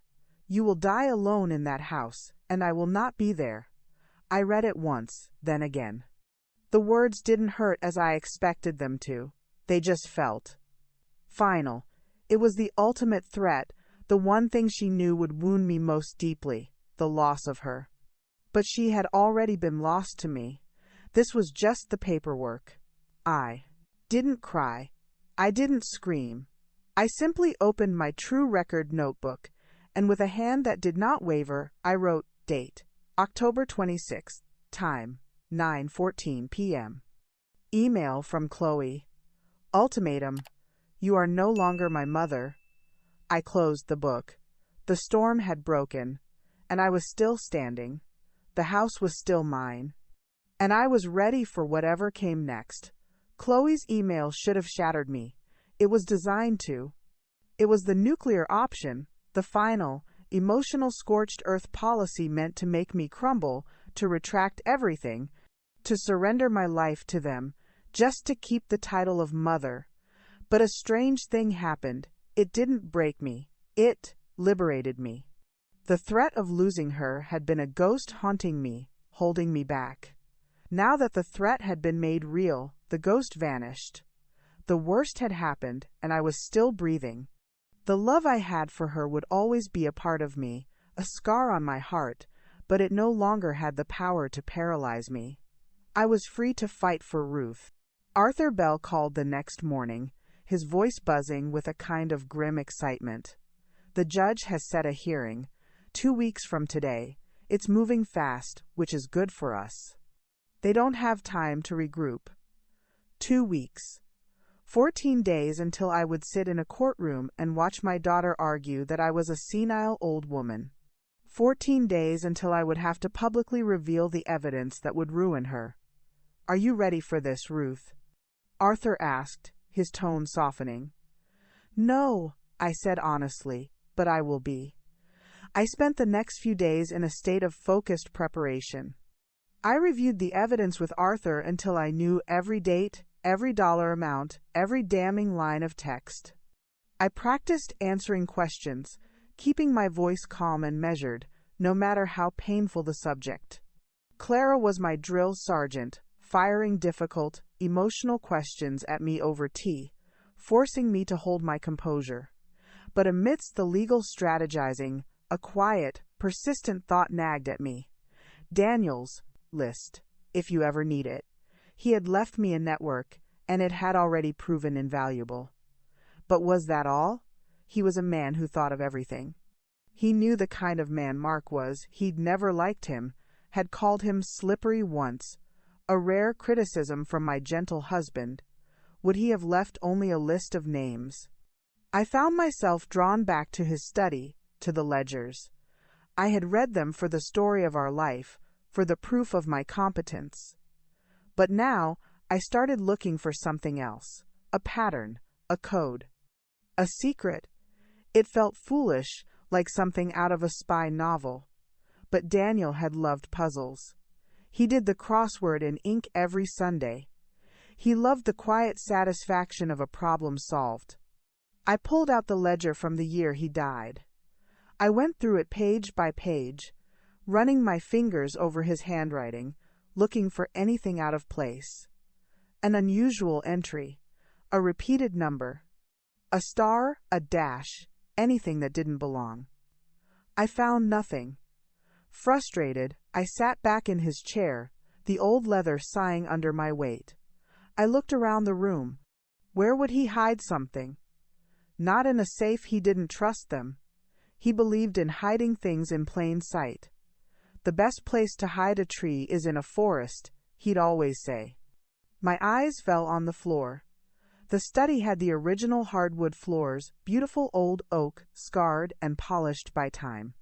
One of the boards, near the leg of his desk, had always been slightly warped, lifting just a fraction of an inch at one end. When Chloe was little, she'd love to pry it up with her fingernails and hide her treasures underneath a shiny rock, a lost button, a pretty bead. A wild, impossible hope surged in my chest. I got down on my knees, my joints protesting. I ignored the pain, my fingers searching for the familiar lip of that floorboard. I found it. It was tighter than it used to be, sealed by years of dust and polish. I couldn't get a grip. I went to the kitchen and got a butter knife. Kneeling again, I carefully worked the thin blade into the crack. I wiggled it gently, afraid of damaging the old wood. With a soft, scraping sound, the board lifted. The space beneath was dark and dusty. My heart hammered against my ribs. I reached in, my fingers brushing against something that wasn't wood or dust. It was smooth, cardboard. I pulled it out. It was a simple, legal-sized cardboard box, the kind used for storing documents. It was dusty, but otherwise pristine. There was no label. My hands trembled as I lifted the lid. Inside, there was no stack of cash, no glittering jewels. There was a single, thick envelope, and written on the front, in Daniel's unmistakable hand, was one word: Ruth. Tears blurred my vision. It was a letter for me. I carried the box to his desk as if it were made of glass, sat down, and pulled out the envelope. I broke the seal with a careful finger. It wasn't just a letter, it was a document. On top was a single sheet of paper, a note in his handwriting. My dearest Ruth, if you are reading this, then I am gone, and you are in trouble. I've always had a feeling about that son-in-law of ours. A man whose eyes light up more at a balance sheet than at his wife's smile is not a man to be trusted with what matters most. I've left you the ledgers to prove your own capability. But if they come for you, if they try to say you are not enough, I leave you this to prove that you are everything. I love you, now and always. Be strong, my darling. Your Daniel. Beneath the letter was another document. This one was typed on heavy, official paper. At the top, it read, Last Will and Testament of Daniel Thompson. But it wasn't the will I knew, the one I had a copy of in my filing cabinet. This was dated later. A codicil, an amendment. I read it, my heart in my throat. It was brutally, beautifully specific. I, Daniel Thompson, being of sound mind, do hereby add to my last will and testament the following clause. In the event that my daughter, Chloe Thompson, or her husband, Mark Brennan, initiate any legal proceedings against my wife Ruth Thompson, including but not limited to a petition for guardianship or conservatorship, or challenge the terms of this will, then they shall be deemed to have predeceased me for the purposes of inheritance. I read it again, unable to process the words. Deemed to have predeceased me. It meant that if they sued me, if they tried to have me declared incompetent, they would get nothing, not a penny.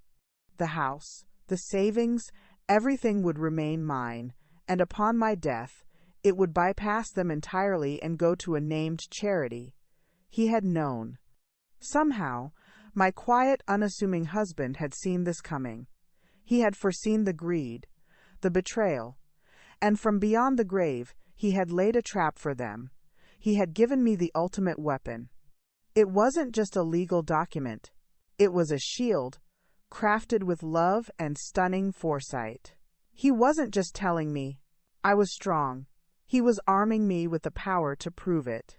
I sat there for a long time, holding the paper that was both my salvation and the final, heartbreaking proof of how far my daughter had fallen. Daniel had loved her enough to try and save her from herself, even if it meant disinheriting her. I picked up the phone and called Arthur Bell. "Arthur," I said, my voice steady as a rock, "you need to come over. There's been a development." The war was no longer just about truth and lies.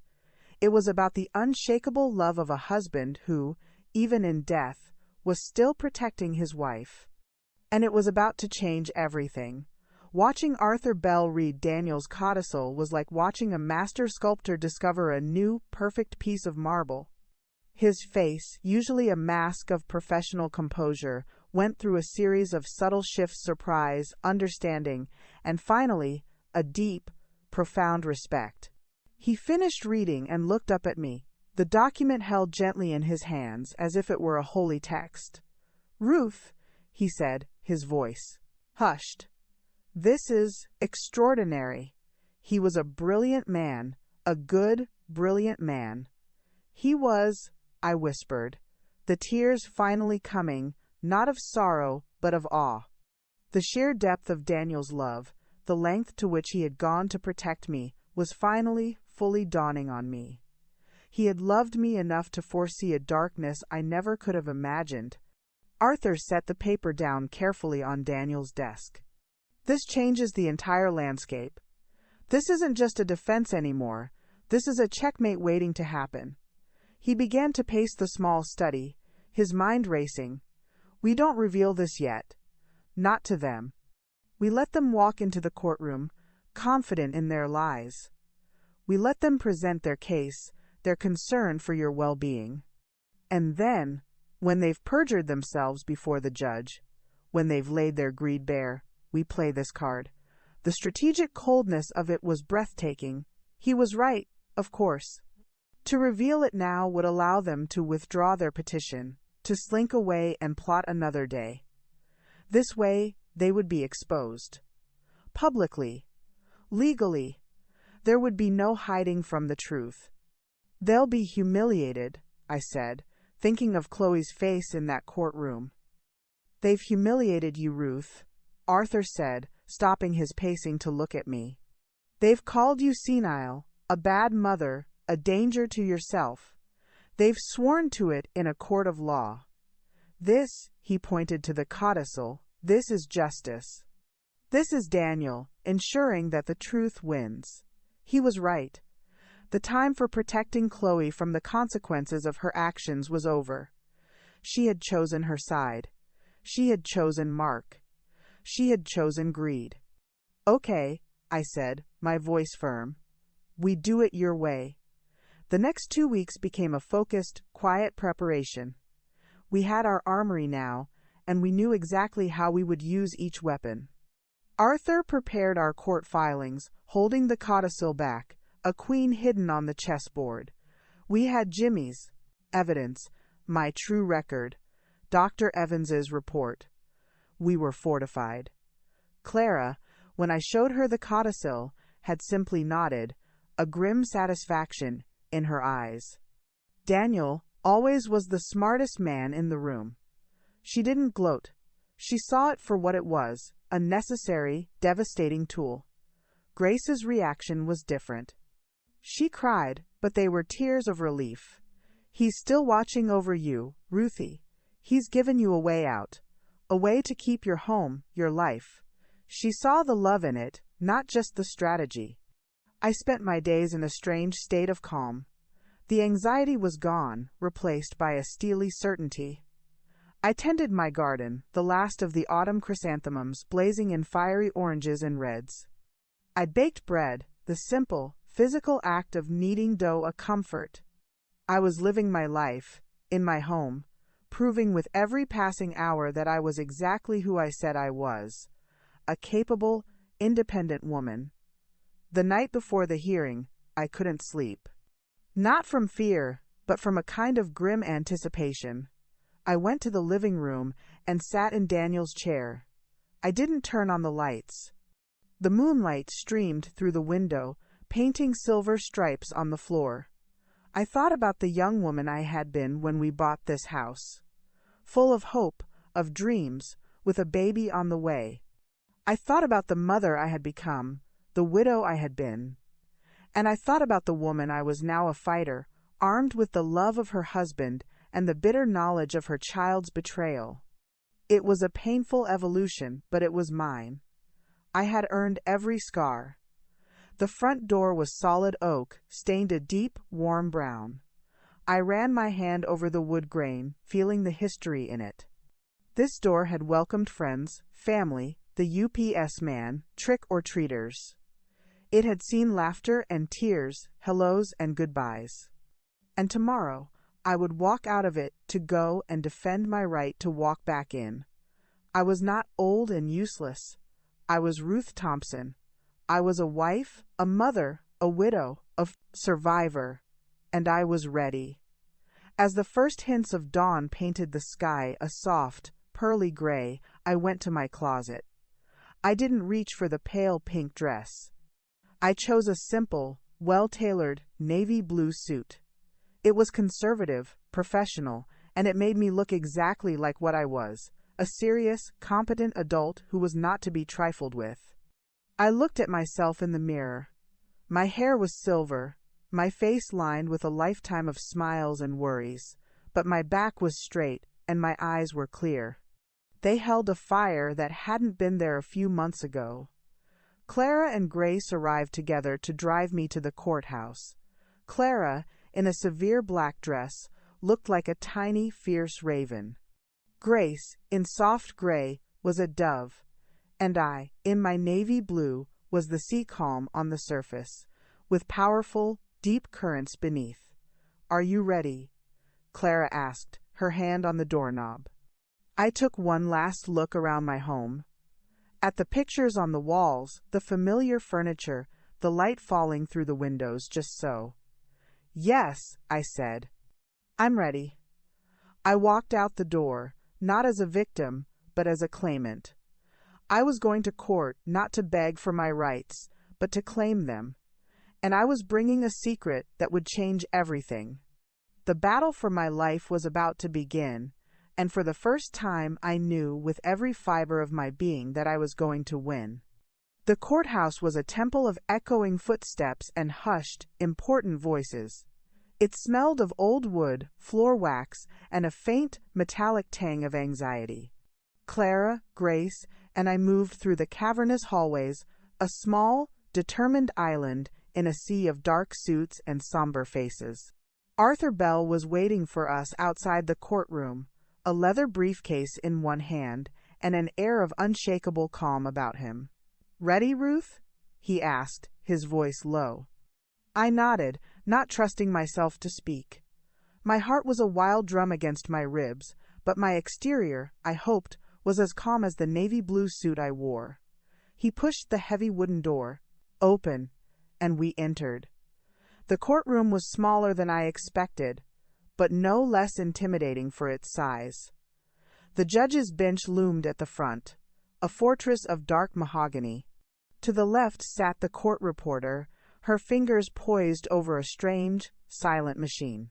The gallery had a few rows of wooden benches, like pews in a church. And there, at the table on the right, sat Chloe and Mark. My breath caught. Chloe was wearing a simple, expensive-looking cream-colored dress, her hair pulled back in a severe bun.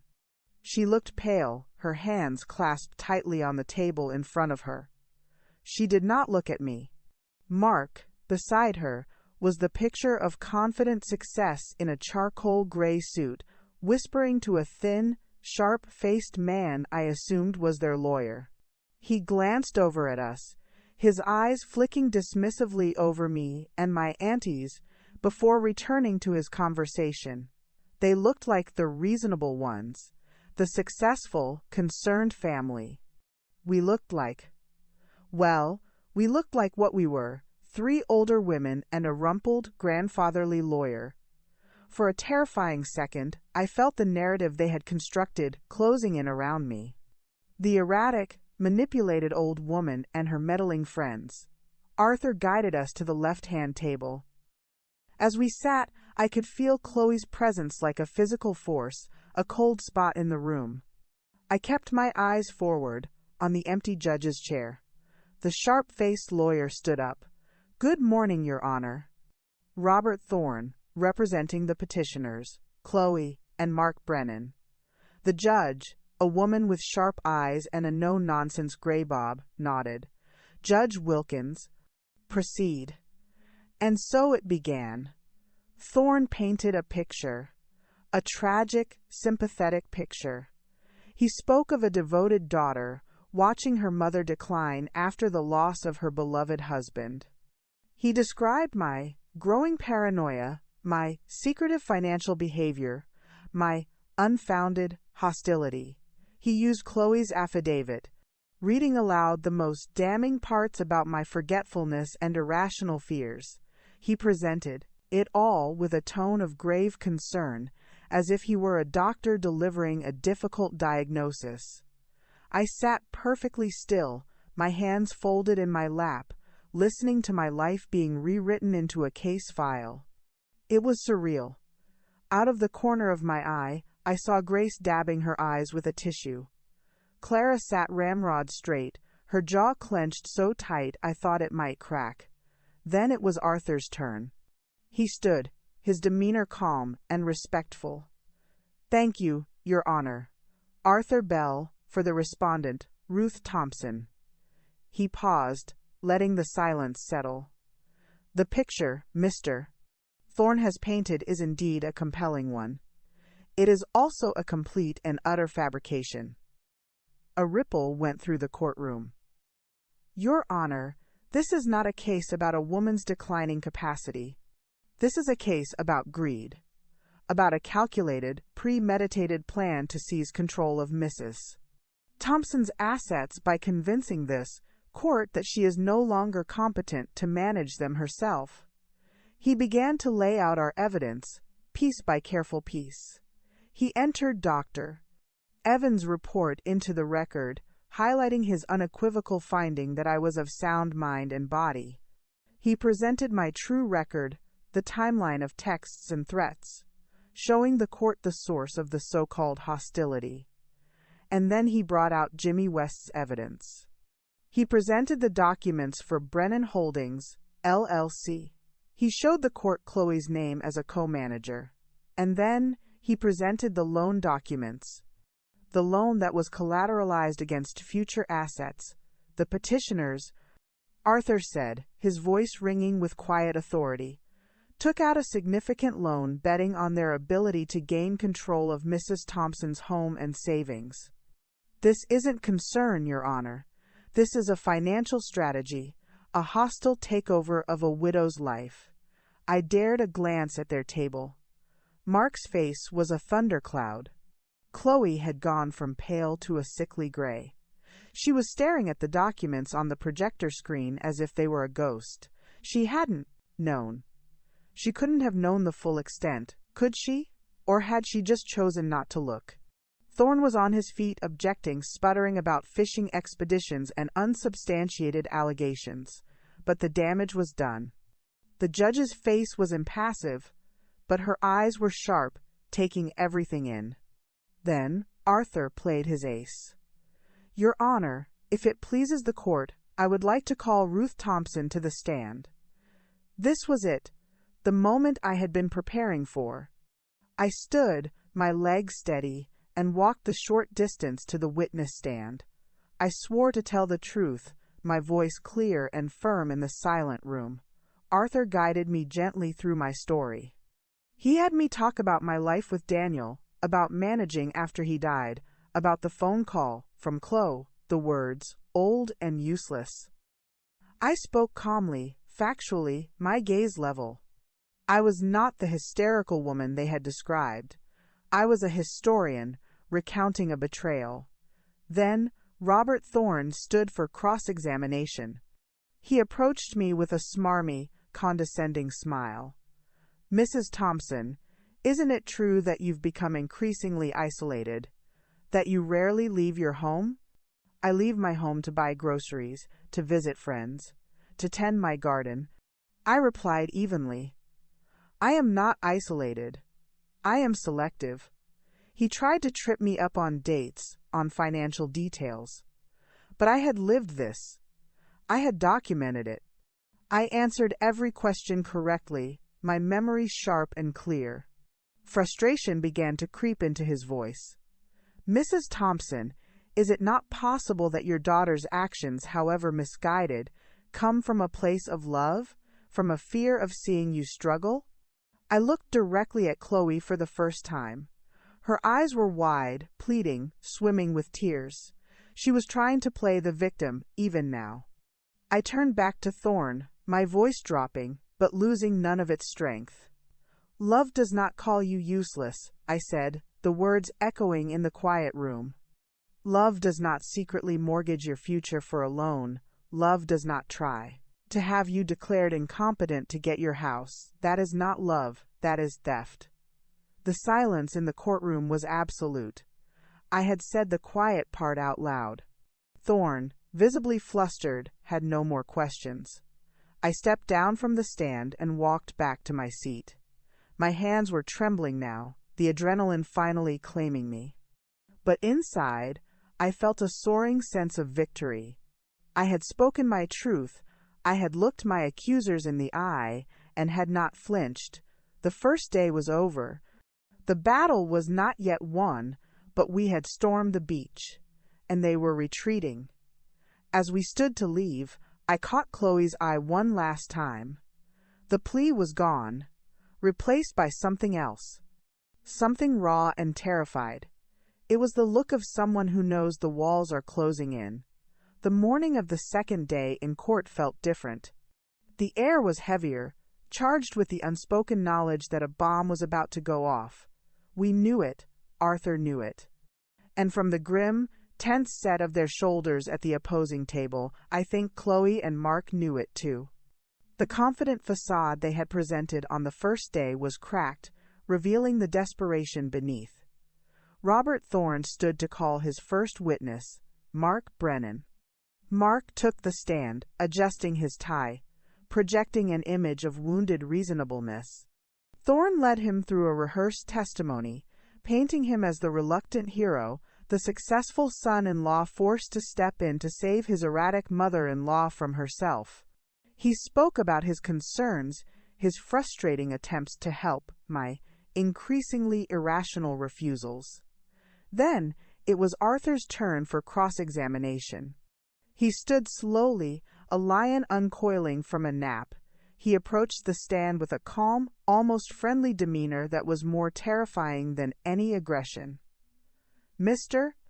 Brennan, you describe yourself as a financial advisor. Is that correct?" "Yes," Mark said, a note of pride in his voice. "And part of that role is to act as a fiduciary, is it not? To put your clients' interests ahead of your own?" "Of course," Mark said, his eyes narrowing slightly. "Your own interests and the interests of your immediate family, correct?" "I suppose so." Arthur picked up a document from our table. "Let's talk about Brennan Holdings, LLC. This is your company, is it not?" Mark's jaw tightened. "It's a private investment vehicle. Many people in finance have them." "Of course," Arthur said amiably. "And your wife, Chloe, is a co-manager on this investment vehicle, correct?" "Yes. We make financial decisions together." "How admirable." Arthur's tone was deceptively light. "And this loan that Brennan Holdings took out 6 months ago for $250,000, that was a joint financial decision as well?" Mark shifted in his seat. "It was an investment opportunity." "An investment in what, precisely?" Arthur asked, his voice still pleasant. "That's proprietary." "Proprietary," Arthur repeated, as if considering the word. He walked to the projector and displayed the loan document again, circling a specific clause. "The loan agreement states the funds are for acquisition and development of future assets. Could you tell the court what future assets you were referring to?" The air in the room went still. Mark's eyes darted toward Chloe, then back to Arthur. "It's a standard clause. It refers to potential investment targets." "Potential investment targets," Arthur echoed. He let the silence hang for a moment, then turned and looked directly at me before turning back to Mark. Would one of those potential investment targets be the home at 1847 Maple Drive? The home owned solely by Ruth Thompson? Objection. Thorne shouted, leaping to his feet. Calls for speculation. Assumes facts not in evidence. Withdrawn, Arthur said smoothly, as if he'd gotten exactly what he wanted. He had planted the seed. Every person in that courtroom now saw the connection. He moved on, his questions becoming sharper, more precise, boxing Mark in with his own words and documents. Mark's polished confidence evaporated, replaced by evasive answers and a sheen of sweat on his forehead. He was unraveling. When Arthur finally finished, Mark looked like a man who had been through a ringer. He stepped down from the stand, avoiding everyone's eyes. Then it was Chloe's turn. She walked to the stand like a woman going to the gallows. Her hands were shaking so badly she could barely take the oath. Thorne did his best, trying to soften her, to portray her as a heartbroken daughter. But her testimony was weak, faltering. She kept looking at Mark, as if waiting for a cue that never came. When Arthur stood for his cross-examination, his demeanor changed. The friendly grandfather was gone. In his place was a relentless seeker of truth. Miss Brennan, he began, not using her married name. You stated in your affidavit that your mother was forgetful and paranoid. Can you give this court one specific, documented example of her forgetfulness that endangered her well-being? Chloe stammered, her eyes wide. She forgot a doctor's appointment once. Did she, or did she simply reschedule it? Do you have the canceled appointment notice? She had nothing. He moved on, dismantling her affidavit line by line. He forced her to admit that the large sums of cash she was worried about were a few $100s withdrawn for household expenses. He made her acknowledge that my hostility began only after they suggested putting me in a home and taking my money. With each question, Chloe shrunk smaller in the witness chair. The mask of the concerned daughter had shattered, revealing a confused, manipulated young woman who was in far over her head. And then Arthur went in for the kill. Miss Brennan, you are a co-manager of Brennan Holdings, LLC, are you not? She nodded, a barely perceptible movement. Please speak your answer for the record. Yes, she whispered. You signed the loan documents for the $250,000 loan, did you not? Yes. And you understood that this loan was taken out against future assets, correct? She looked at Mark, a silent plea for help. He stared straight ahead, his face a stony mask. He was throwing her to the wolves. Miss Brennan, the question requires an answer, Judge Wilkins said, her voice firm. Tears began to stream down Chloe's face. I trusted my husband. He said it was for our future. Your future, Arthur repeated, his voice like ice. And did that future include gaining control of your mother's home and savings to pay back that loan? I don't know. I didn't. She broke down, sobbing openly, her body shaking. I just wanted us to be secure. He said she was wasting it all. He said she was old, and she stopped, her hand flying to her mouth, her eyes wide with horror. She had almost repeated the phrase that had started it all. The trap had sprung, and she had sprung it herself. The courtroom was utterly silent except for Chloe's ragged sobs. The picture was complete, the manipulation, the greed, the devastating betrayal. It was all there, exposed in the raw, hysterical pain of my daughter. Arthur didn't need to ask another question. He simply looked at the judge. No further questions, Your Honor. Chloe was helped down from the stand, a broken figure. She didn't look at me. She didn't look at Mark. She just wept. The truth was out. It was uglier than I could have imagined, but it was free, and in its freedom, I felt the first faint whisper of something I hadn't felt in a long, long time. Not victory, not yet. But peace. Chloe's breakdown created a silence in the courtroom that was heavier than any gavel's bang. It was a silence of collective held breath, of shared, uncomfortable witness. Robert Thorne looked physically ill.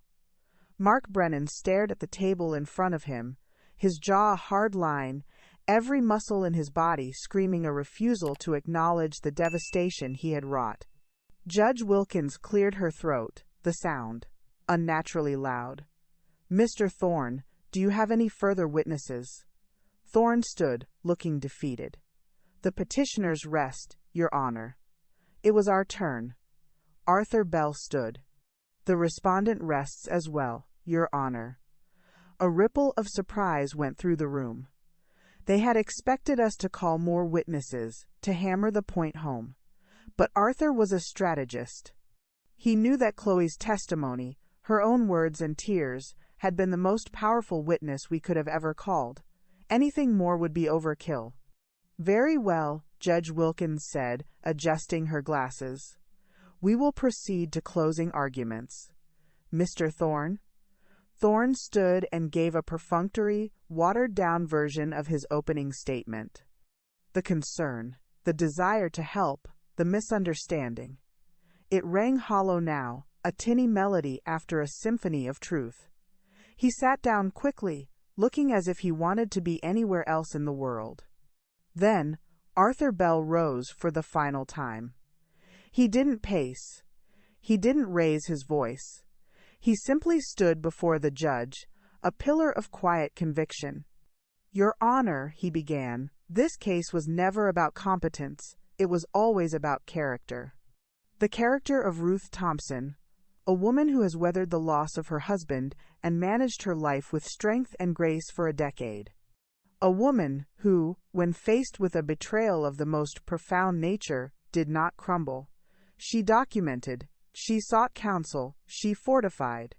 He gestured toward me. "She is the very picture of competence, and she is the victim of a cold, calculated plan to strip her of her dignity, her home, and her independence." He then turned his gaze to the other table. "And then we have the character of the petitioners. A man who saw his mother-in-law not as family, but as a portfolio to be leveraged. A man who took out a loan, betting on his ability to manipulate this court into handing him the keys to her life and a daughter." Arthur's voice softened, not with sympathy, but with a profound sadness. "A daughter who allowed herself to be twisted by that greed, who betrayed the woman who raised her, who loved her unconditionally for a promise of security that was built on a foundation of sand and sin." He walked back to our table and picked up a single piece of paper. It was not the codicil, not yet. It was Daniel's list. "Your Honor, Ruth Thompson's late husband, Daniel, was a man who loved his family, and he was a man who understood the world. Before he passed, he left his wife a simple list, a list of people to trust if she ever found herself in trouble. He knew that the world could be a dangerous place, even within a family. He never could have imagined how right he would be." He placed the list back down. The gesture was symbolic. It showed foresight. It showed a network of care that stood in stark contrast to the network of exploitation we had just exposed.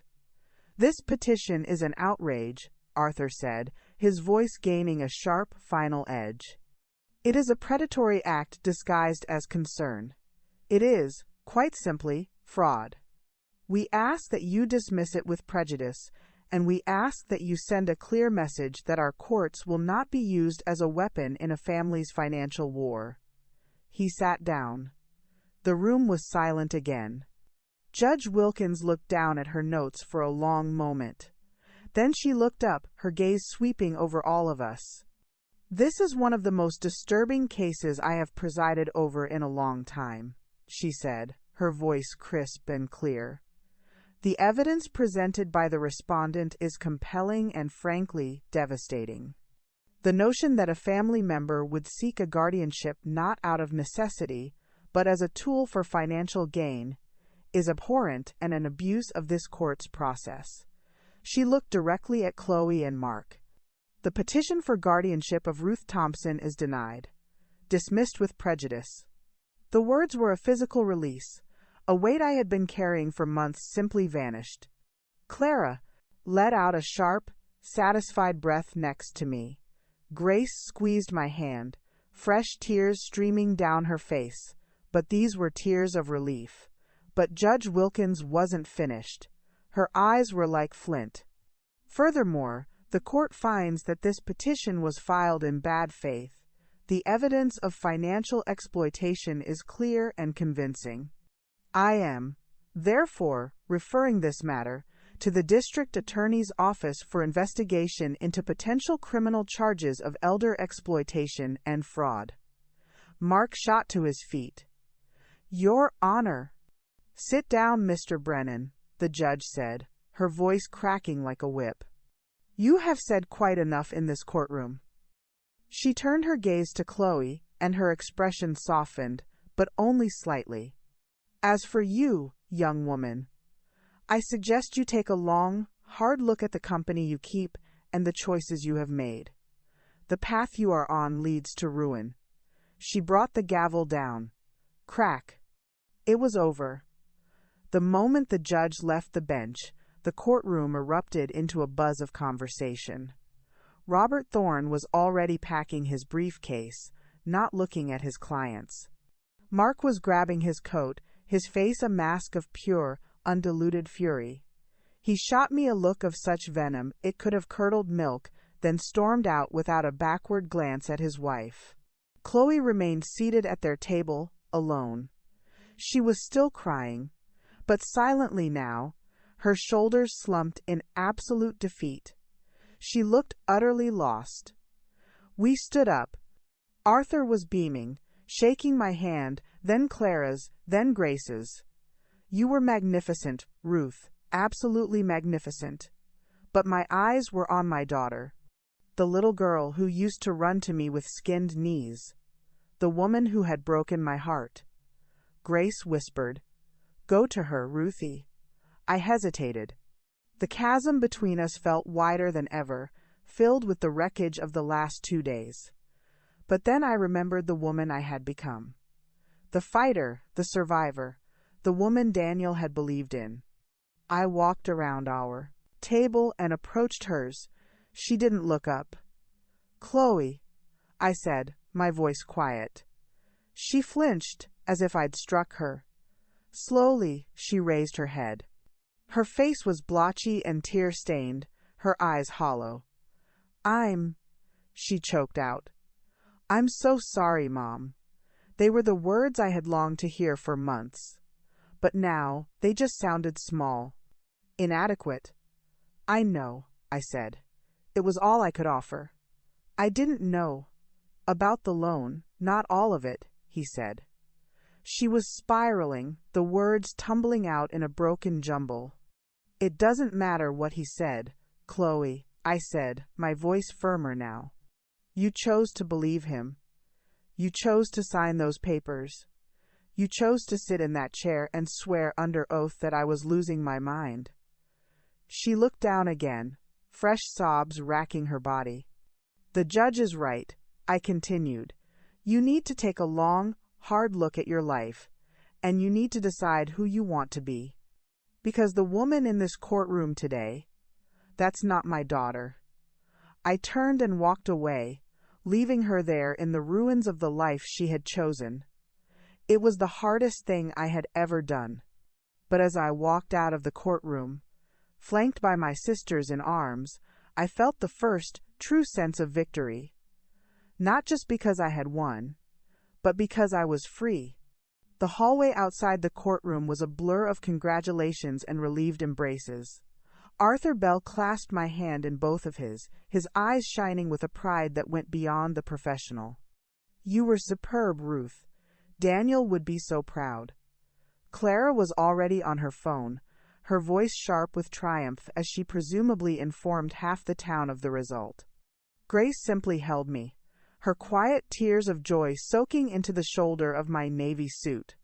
But amidst the relief, a strange hollow feeling began to open up inside me. The battle was over. The adrenaline that had sustained me for months was receding, leaving behind a profound exhaustion and the cold, hard reality of what had just happened. I had won. And in winning, I had publicly dismantled my daughter's life. The image of Chloe, alone and broken at that table, was seared into my mind. My words to her, "That's not my daughter," echoed in the sudden quiet of my soul. They had been necessary, they had been true. But they had also been a door, slamming shut with a finality that left my ears ringing. We didn't celebrate. There was no victory dinner, no toast. The wind felt too somber, too stained with tragedy for that. Clara drove us back to my house in a silence that was both comfortable and heavy with unspoken thoughts. When we pulled up to the curb, the house looked the same. The sparrows were still at the feeder. The autumn sun still glinted off the windows, but it didn't feel the same. It felt like a fortress after a siege. The walls were standing, but the landscape was scarred. "I'll stay with you tonight," Grace said, her voice firm. "There's no need, Grace," I said, though the offer was a comfort. "I wasn't asking," she replied gently, linking her arm through mine. Clara nodded her approval. "Good. I'll be by first thing in the morning. We have to talk about the DA's investigation." The DA's investigation. The words were a reminder that it wasn't truly over. The legal war for my autonomy was won, but the consequences for Chloe and Mark were just beginning. The thought should have given me a sense of vindication. Instead, it just felt like a heavy stone in my stomach. Inside, the quiet of the house was absolute. It was the quiet of a storm that had passed, leaving behind wreckage and an eerie calm. Grace busied herself in the kitchen, making tea and toast, the domestic sounds a brave attempt to normalize the abnormal. I walked into the living room and stood before the mantelpiece. There was a photo of Chloe, aged 10, grinning with a missing front tooth, her arms thrown around my waist. The love in her eyes was real. It had been real. How did we get from there to a courtroom? I wasn't naive. I knew the corruption of love was a slow process, a series of small compromises, whispered doubts, and chosen loyalties. Mark had planted the seeds, but Chloe had watered them. She had allowed her love for me to be twisted into resentment and her ambition to be twisted into greed. But sitting in that courtroom, watching her break, I had seen a glimmer of the child she had been. The one who was scared, who had gotten in over her head, who was now facing the terrifying consequences of following the wrong leader. Grace came in with a tray. "Eat something, Ruthie. You need to keep your strength up." I took the cup of tea she offered, the warmth seeping into my cold hands. "She looked so lost, Grace." "I know," Grace murmured, sitting beside me. "She is lost, but maybe now, for the first time, she knows she's lost. That's the first step to finding your way back." Did I do the right thing? The question slipped out, small and vulnerable. By walking away from her in there. Grace took a long time to answer. She sipped her tea, her gaze distant. "You didn't walk away from her, Ruth. You walked towards yourself. You showed her a boundary. A line that cannot be crossed. Real love," she said, her voice gaining strength. "Real love sometimes has to be tough. It has to be able to say this far and no further. You didn't abandon her. You gave her a truth so stark she can no longer look away from it. Now, what she does with that truth, that's her choice." Her words were a balm.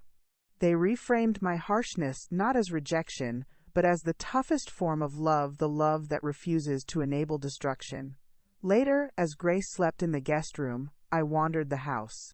I ended up in the doorway of the room that had been Chloe's. It was now a sewing room, a guest room, a place for storage.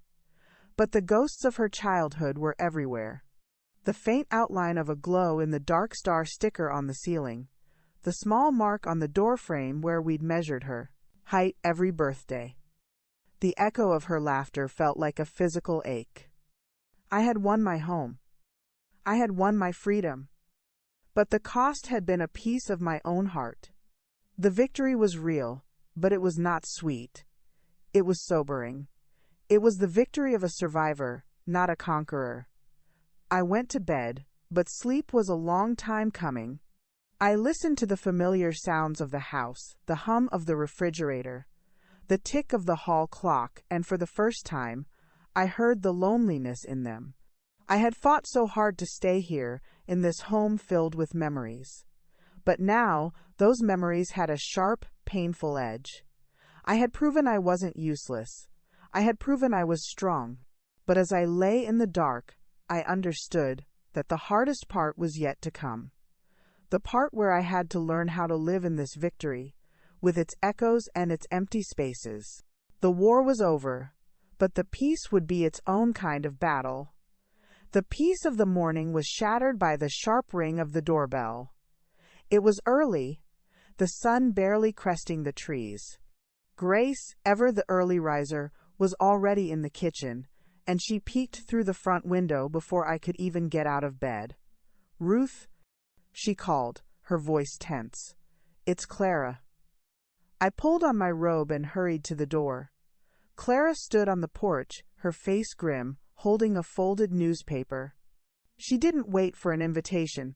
She strode in and slapped the paper down on the kitchen table.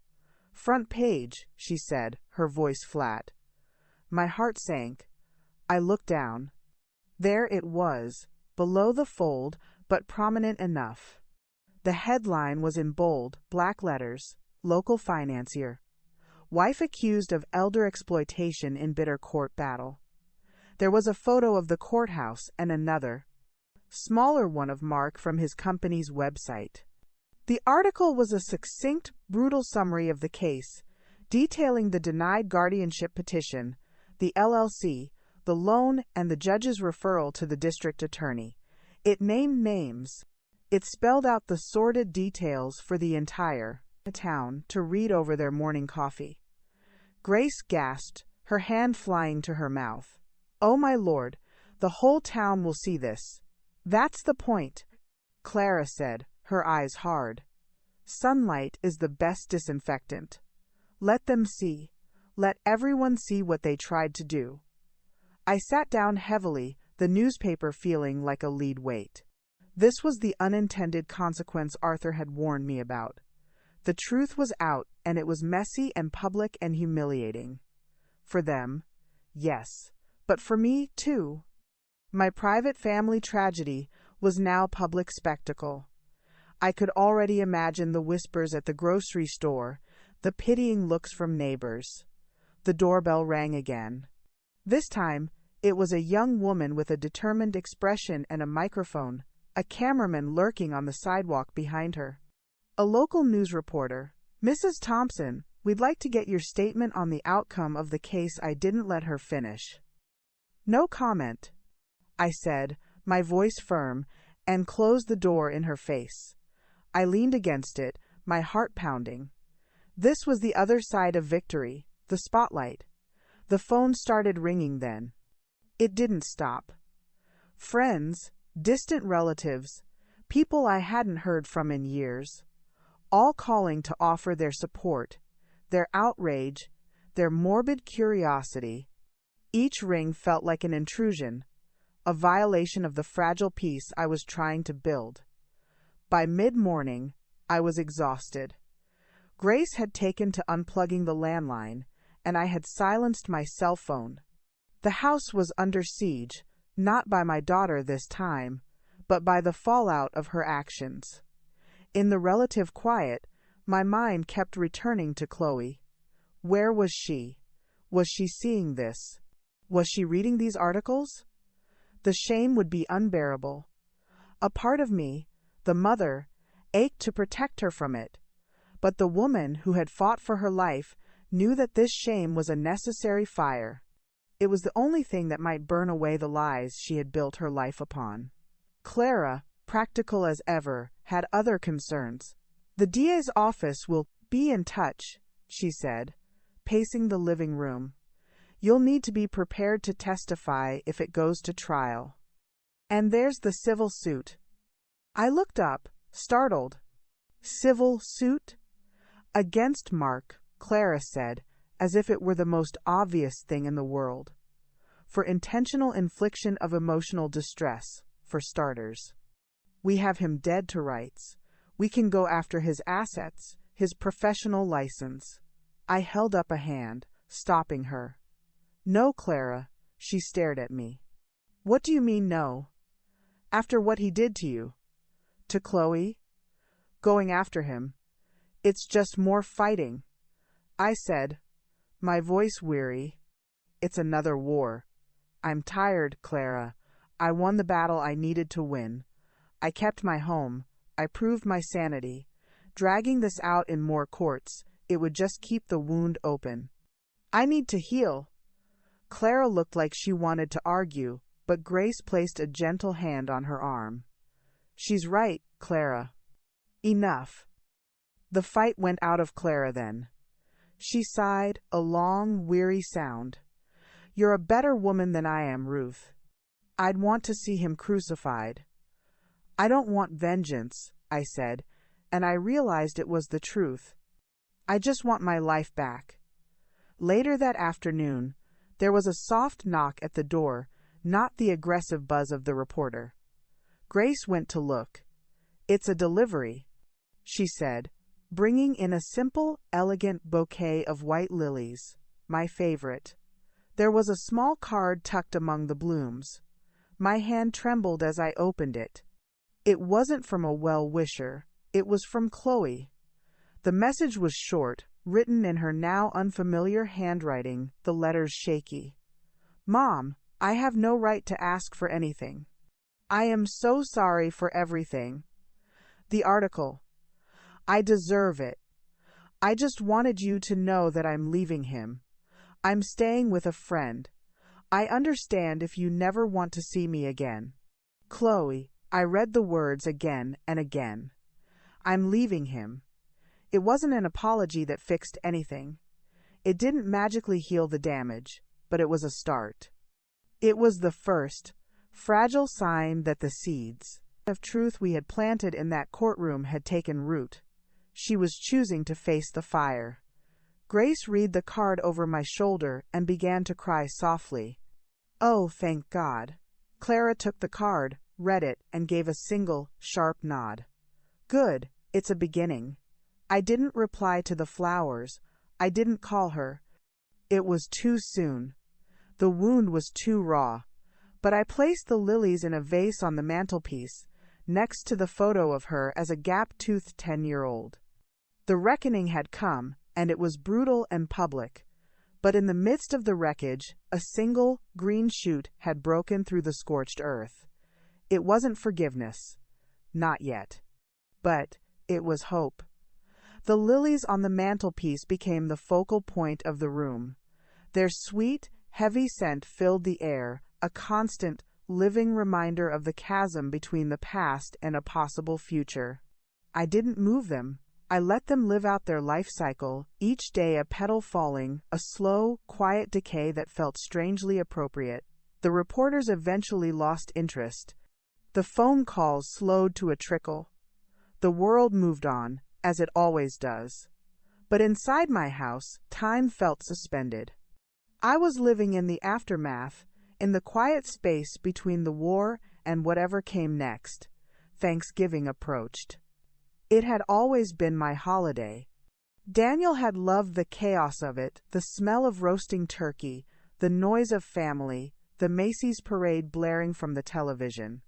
After he was gone, Chloe and I had kept the tradition alive, a quiet duo clinging to the rituals of a life that was no more.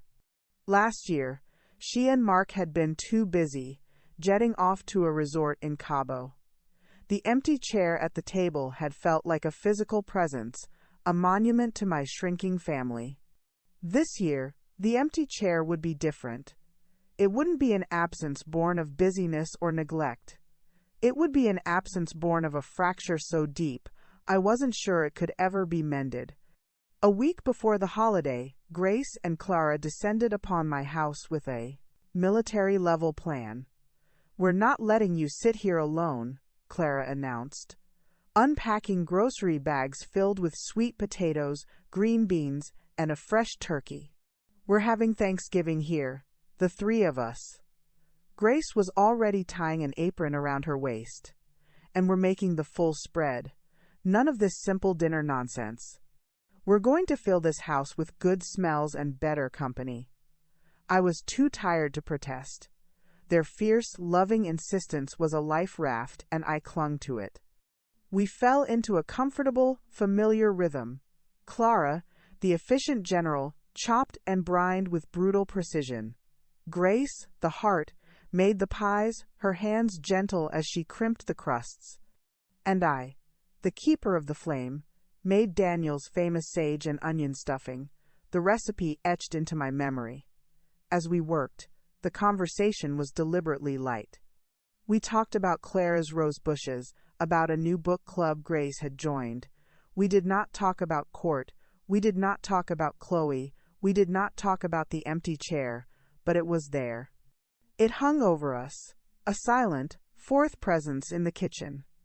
The day before Thanksgiving, another letter arrived. Not a card with flowers.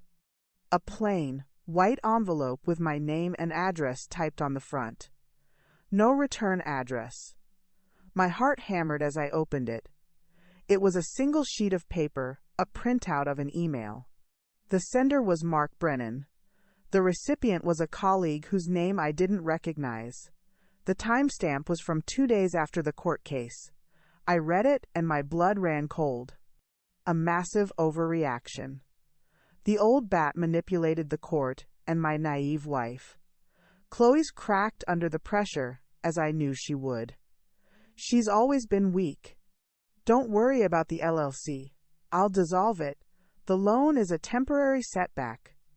I've already been in touch with a firm in New York. This backwater town and its drama are beneath me. I'll be out of here by the new year. She can rot in that mausoleum of a house with her cats and her crazy aunts for all I care." The cruelty of it was breathtaking.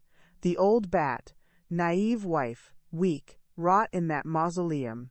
He wasn't sorry. He wasn't even chastened. He was just cutting his losses and running, dismissing us all as insignificant nuisances. And he had called Chloe weak. A hot, protective fury rose in me, so intense it stole my breath.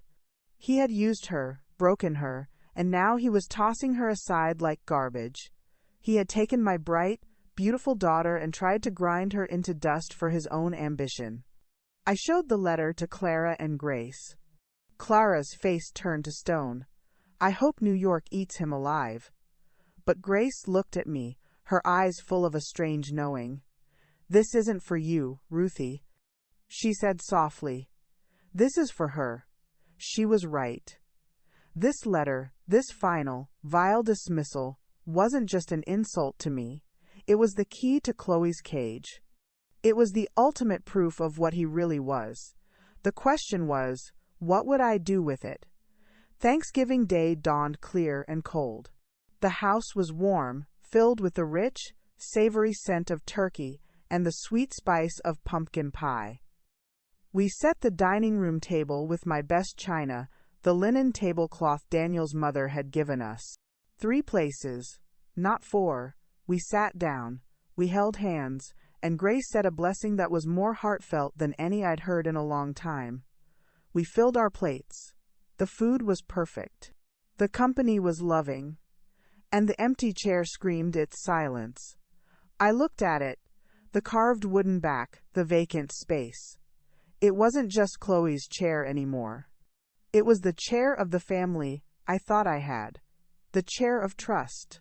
The chair of a love I believed was unshakable. I couldn't do it.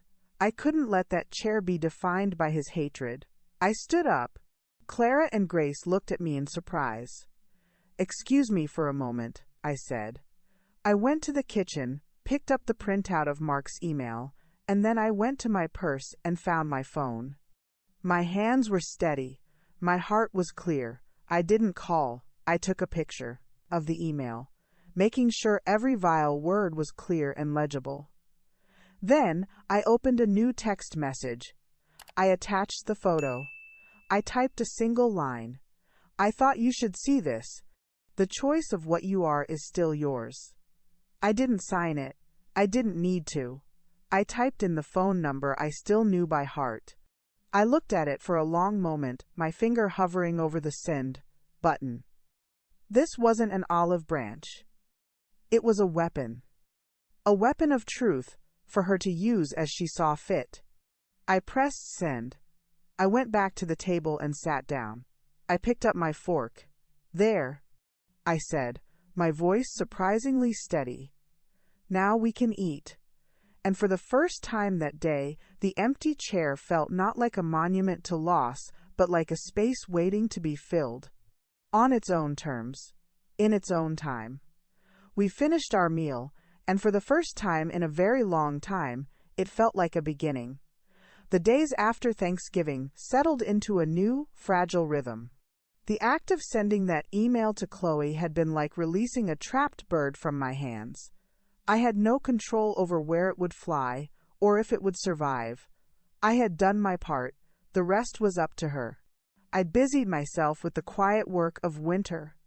I weather-stripped the doors against the coming cold. I tucked blankets of mulch around the base of my rose bushes. I sorted through old boxes in the attic, not with sadness, but with a curator's eye, deciding what stories were worth keeping and what could be let go. I was tending to my life, my home, my soul. Clara and Grace checked on me daily, their presence a steady anchor. We didn't talk much about Chloe. We didn't need to. They understood that I was in a period of waiting, a quiet vigil. Then, one evening, a week before Christmas, it happened. I was in the living room, knitting by the fire, the soft click of the needles a soothing metronome. The first snow of the season was falling, fat, lazy flakes drifting past the window, painting the world in a soft, silent white. And then, a knock. Not the sharp rap of a reporter or the confident buzz of a delivery man. It was a hesitant, almost timid sound. 3 soft taps. My heart stopped. The knitting fell still in my lap. I knew. I just knew. I stood up, my legs feeling strangely weak, and walked to the door. I didn't look through the peephole. I took a deep, steadying breath, and I opened it. She stood on the porch, shrouded in the falling snow. Chloe. She was wearing a simple winter coat, no designer labels in sight. Her hair was down, loose around her shoulders, and she looked thinner, older. Her eyes, huge in her pale face, were filled with a raw, terrified hope. We stood there, frozen in the doorway, the cold air swirling between us. A lifetime stretched in that silence, birthday parties and skinned knees, wedding vows and courtroom lies. "Mom," she whispered, her voice cracking on the single syllable. I didn't say anything. I couldn't. I simply stepped back, opening the door wider. An invitation. She hesitated for a moment, then stepped inside, brushing the snow from her shoulders. She stood awkwardly in the hallway, looking small and lost, like a stranger in her own childhood home. Can I take your coat?" I asked, my voice hoarse. She nodded, shrugging out of it. I hung it on the hook, the same hook that had held her little pink backpack a lifetime ago. I led her into the living room. She stood by the fireplace, her arms wrapped around herself, staring at the flames as if she'd never seen fire before. "I got your text," she said, not looking at me. "The email." She let out a shaky breath that was half a sob. I knew he was a narcissist. I knew he was cold. But I didn't know he was evil. To talk about you like that. To talk about me like that. "He showed you who he was a long time ago, Chloe," I said quietly, standing on the other side of the room, giving her space. "You just didn't want to see it." She finally turned to look at me, her eyes swimming with tears. "I was so stupid, Mom. So incredibly stupid. I wanted the life he promised. The security. The importance. I thought if I had that, I wouldn't be just ordinary. I thought I wouldn't be. She trailed off, but the word hung in the air between us. Useless. She had absorbed his poison so completely she had started to believe it about herself.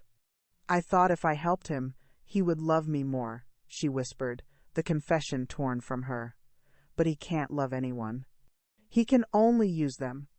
The raw honesty of it was like a lance, draining the poison from a wound. She wasn't making excuses. She was stating the bleak, ugly truth. I am so sorry, she said, the tears falling freely now. For the things I said, for what I did, for the wedding, for not inviting you. It was the cruelest thing I've ever done, and I did it to the person who loved me most. She was sobbing now, her body shaking. I don't expect you to forgive me.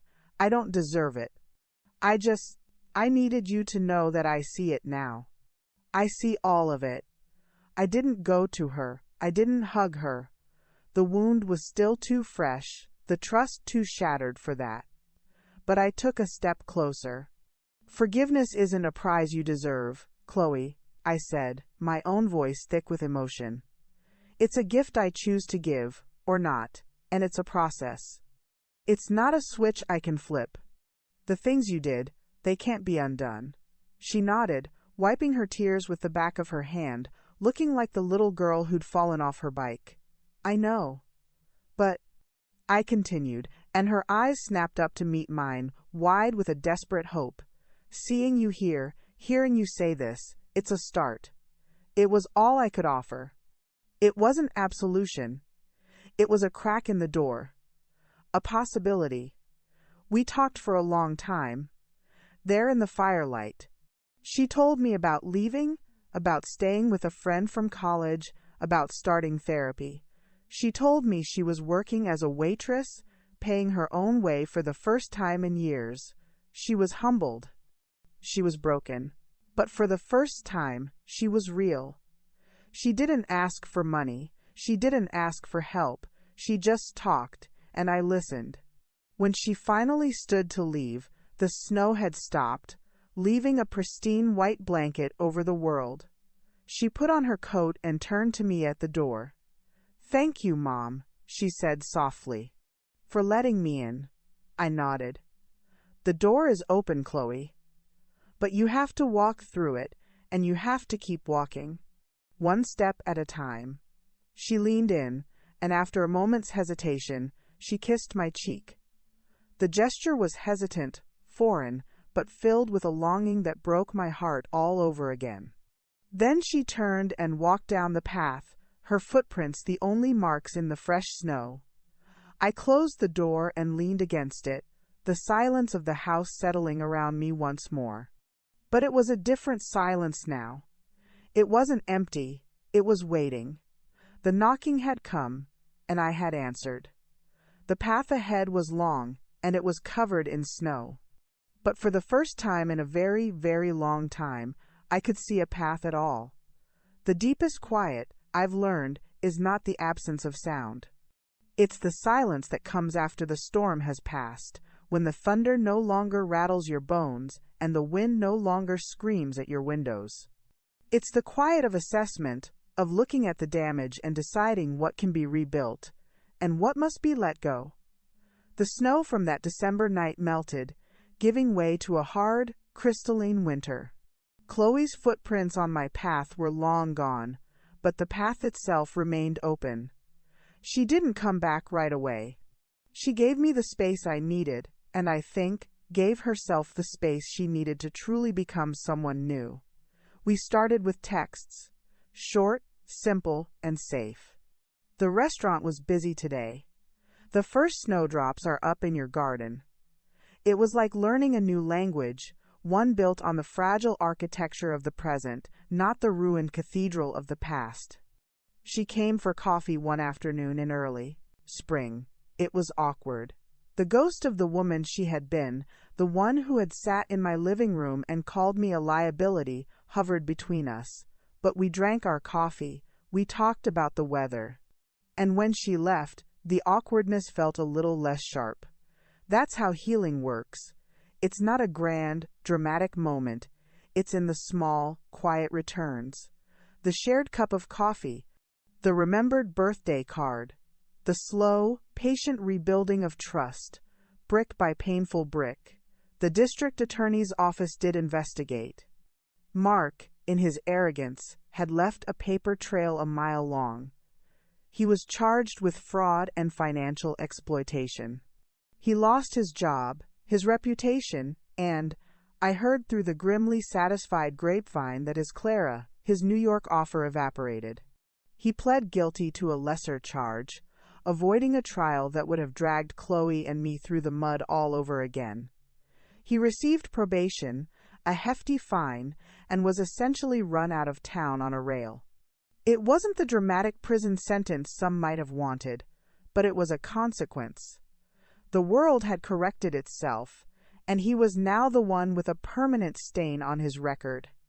I never had to testify. I was glad. I was done with courtrooms. One bright, cool day in May, I was in my garden, my hands buried in the rich, dark earth, planting tomatoes. The sun was warm on my back. Chloe was there, kneeling a few feet away, carefully spacing out zucchini plants. She was living in a small apartment now, paying her own rent, and she'd asked if she could have a corner of the garden for herself. It was her first real request, and I'd said yes.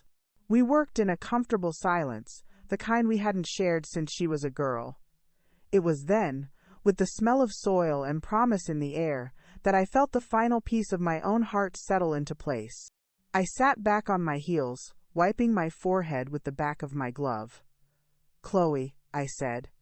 She looked up, her face open, a little smudge of dirt on her cheek.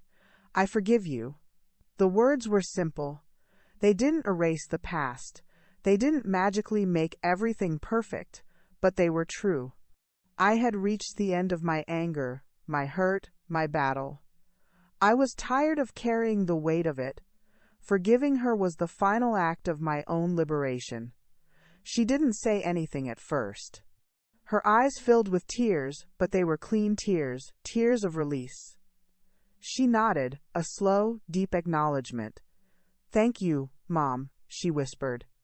And that was that. We went back to planting. Life didn't go back to the way it was before. It never does, and it shouldn't. The scar tissue is stronger than the original skin. Chloe and I have a new relationship now. It's more honest. It has boundaries. She knows the cost of betrayal, and I know the strength of my own heart. We are two women who have seen the worst in each other and are choosing, every day, to look for the best. So, this is my story. The story of how my daughter called me old and useless, and I showed up at court with a secret. But it's not really a story about a court case, or a hidden will, or even about revenge. It's a story about love. The love of a husband who saw the future and armed me for a battle he prayed I'd never have to fight. The love of sisters of the heart who stood beside me with knitting needles and a warrior's spirit. The love for a daughter that was fierce enough to fight her, and strong enough to forgive her. And finally, the love for myself, a love I had forgotten, buried under years of being a wife, a mother, a widow, a love that I rediscovered in the fire. If you take anything from my story, let it be this. Your value is not determined by the balance in your bank account, or the square footage of your home, or the words someone spits at you in anger or greed. Your value is in your spirit, in your resilience, in your capacity to love, even when it's hard, especially when it's hard. Don't let anyone, not even those you love most, make you feel small. Don't let them convince you that you are less than you are. You are the curator of your own life. You decide what you keep and what you let go. And remember, even in the darkest night, even when you feel utterly alone, you are stronger than you think. You have a voice. Use it. You have a will. Wield it. You have a right to your own life, your own home, your own story. Betrayal can cut deeper than any knife, but it cannot kill a soul that refuses to die. Love and truth will outlast the shadows, always. This is Auntie Ruth's lesson, learned in pain, earned in fire, and offered to you now, with all the warmth and wisdom of a heart that has been broken, and has learned, slowly and surely, how to beat again. Up next, 2 more incredible stories are waiting for you right on your screen. If you enjoyed this one, you won't want to miss these. Just click to watch and don't forget to subscribe.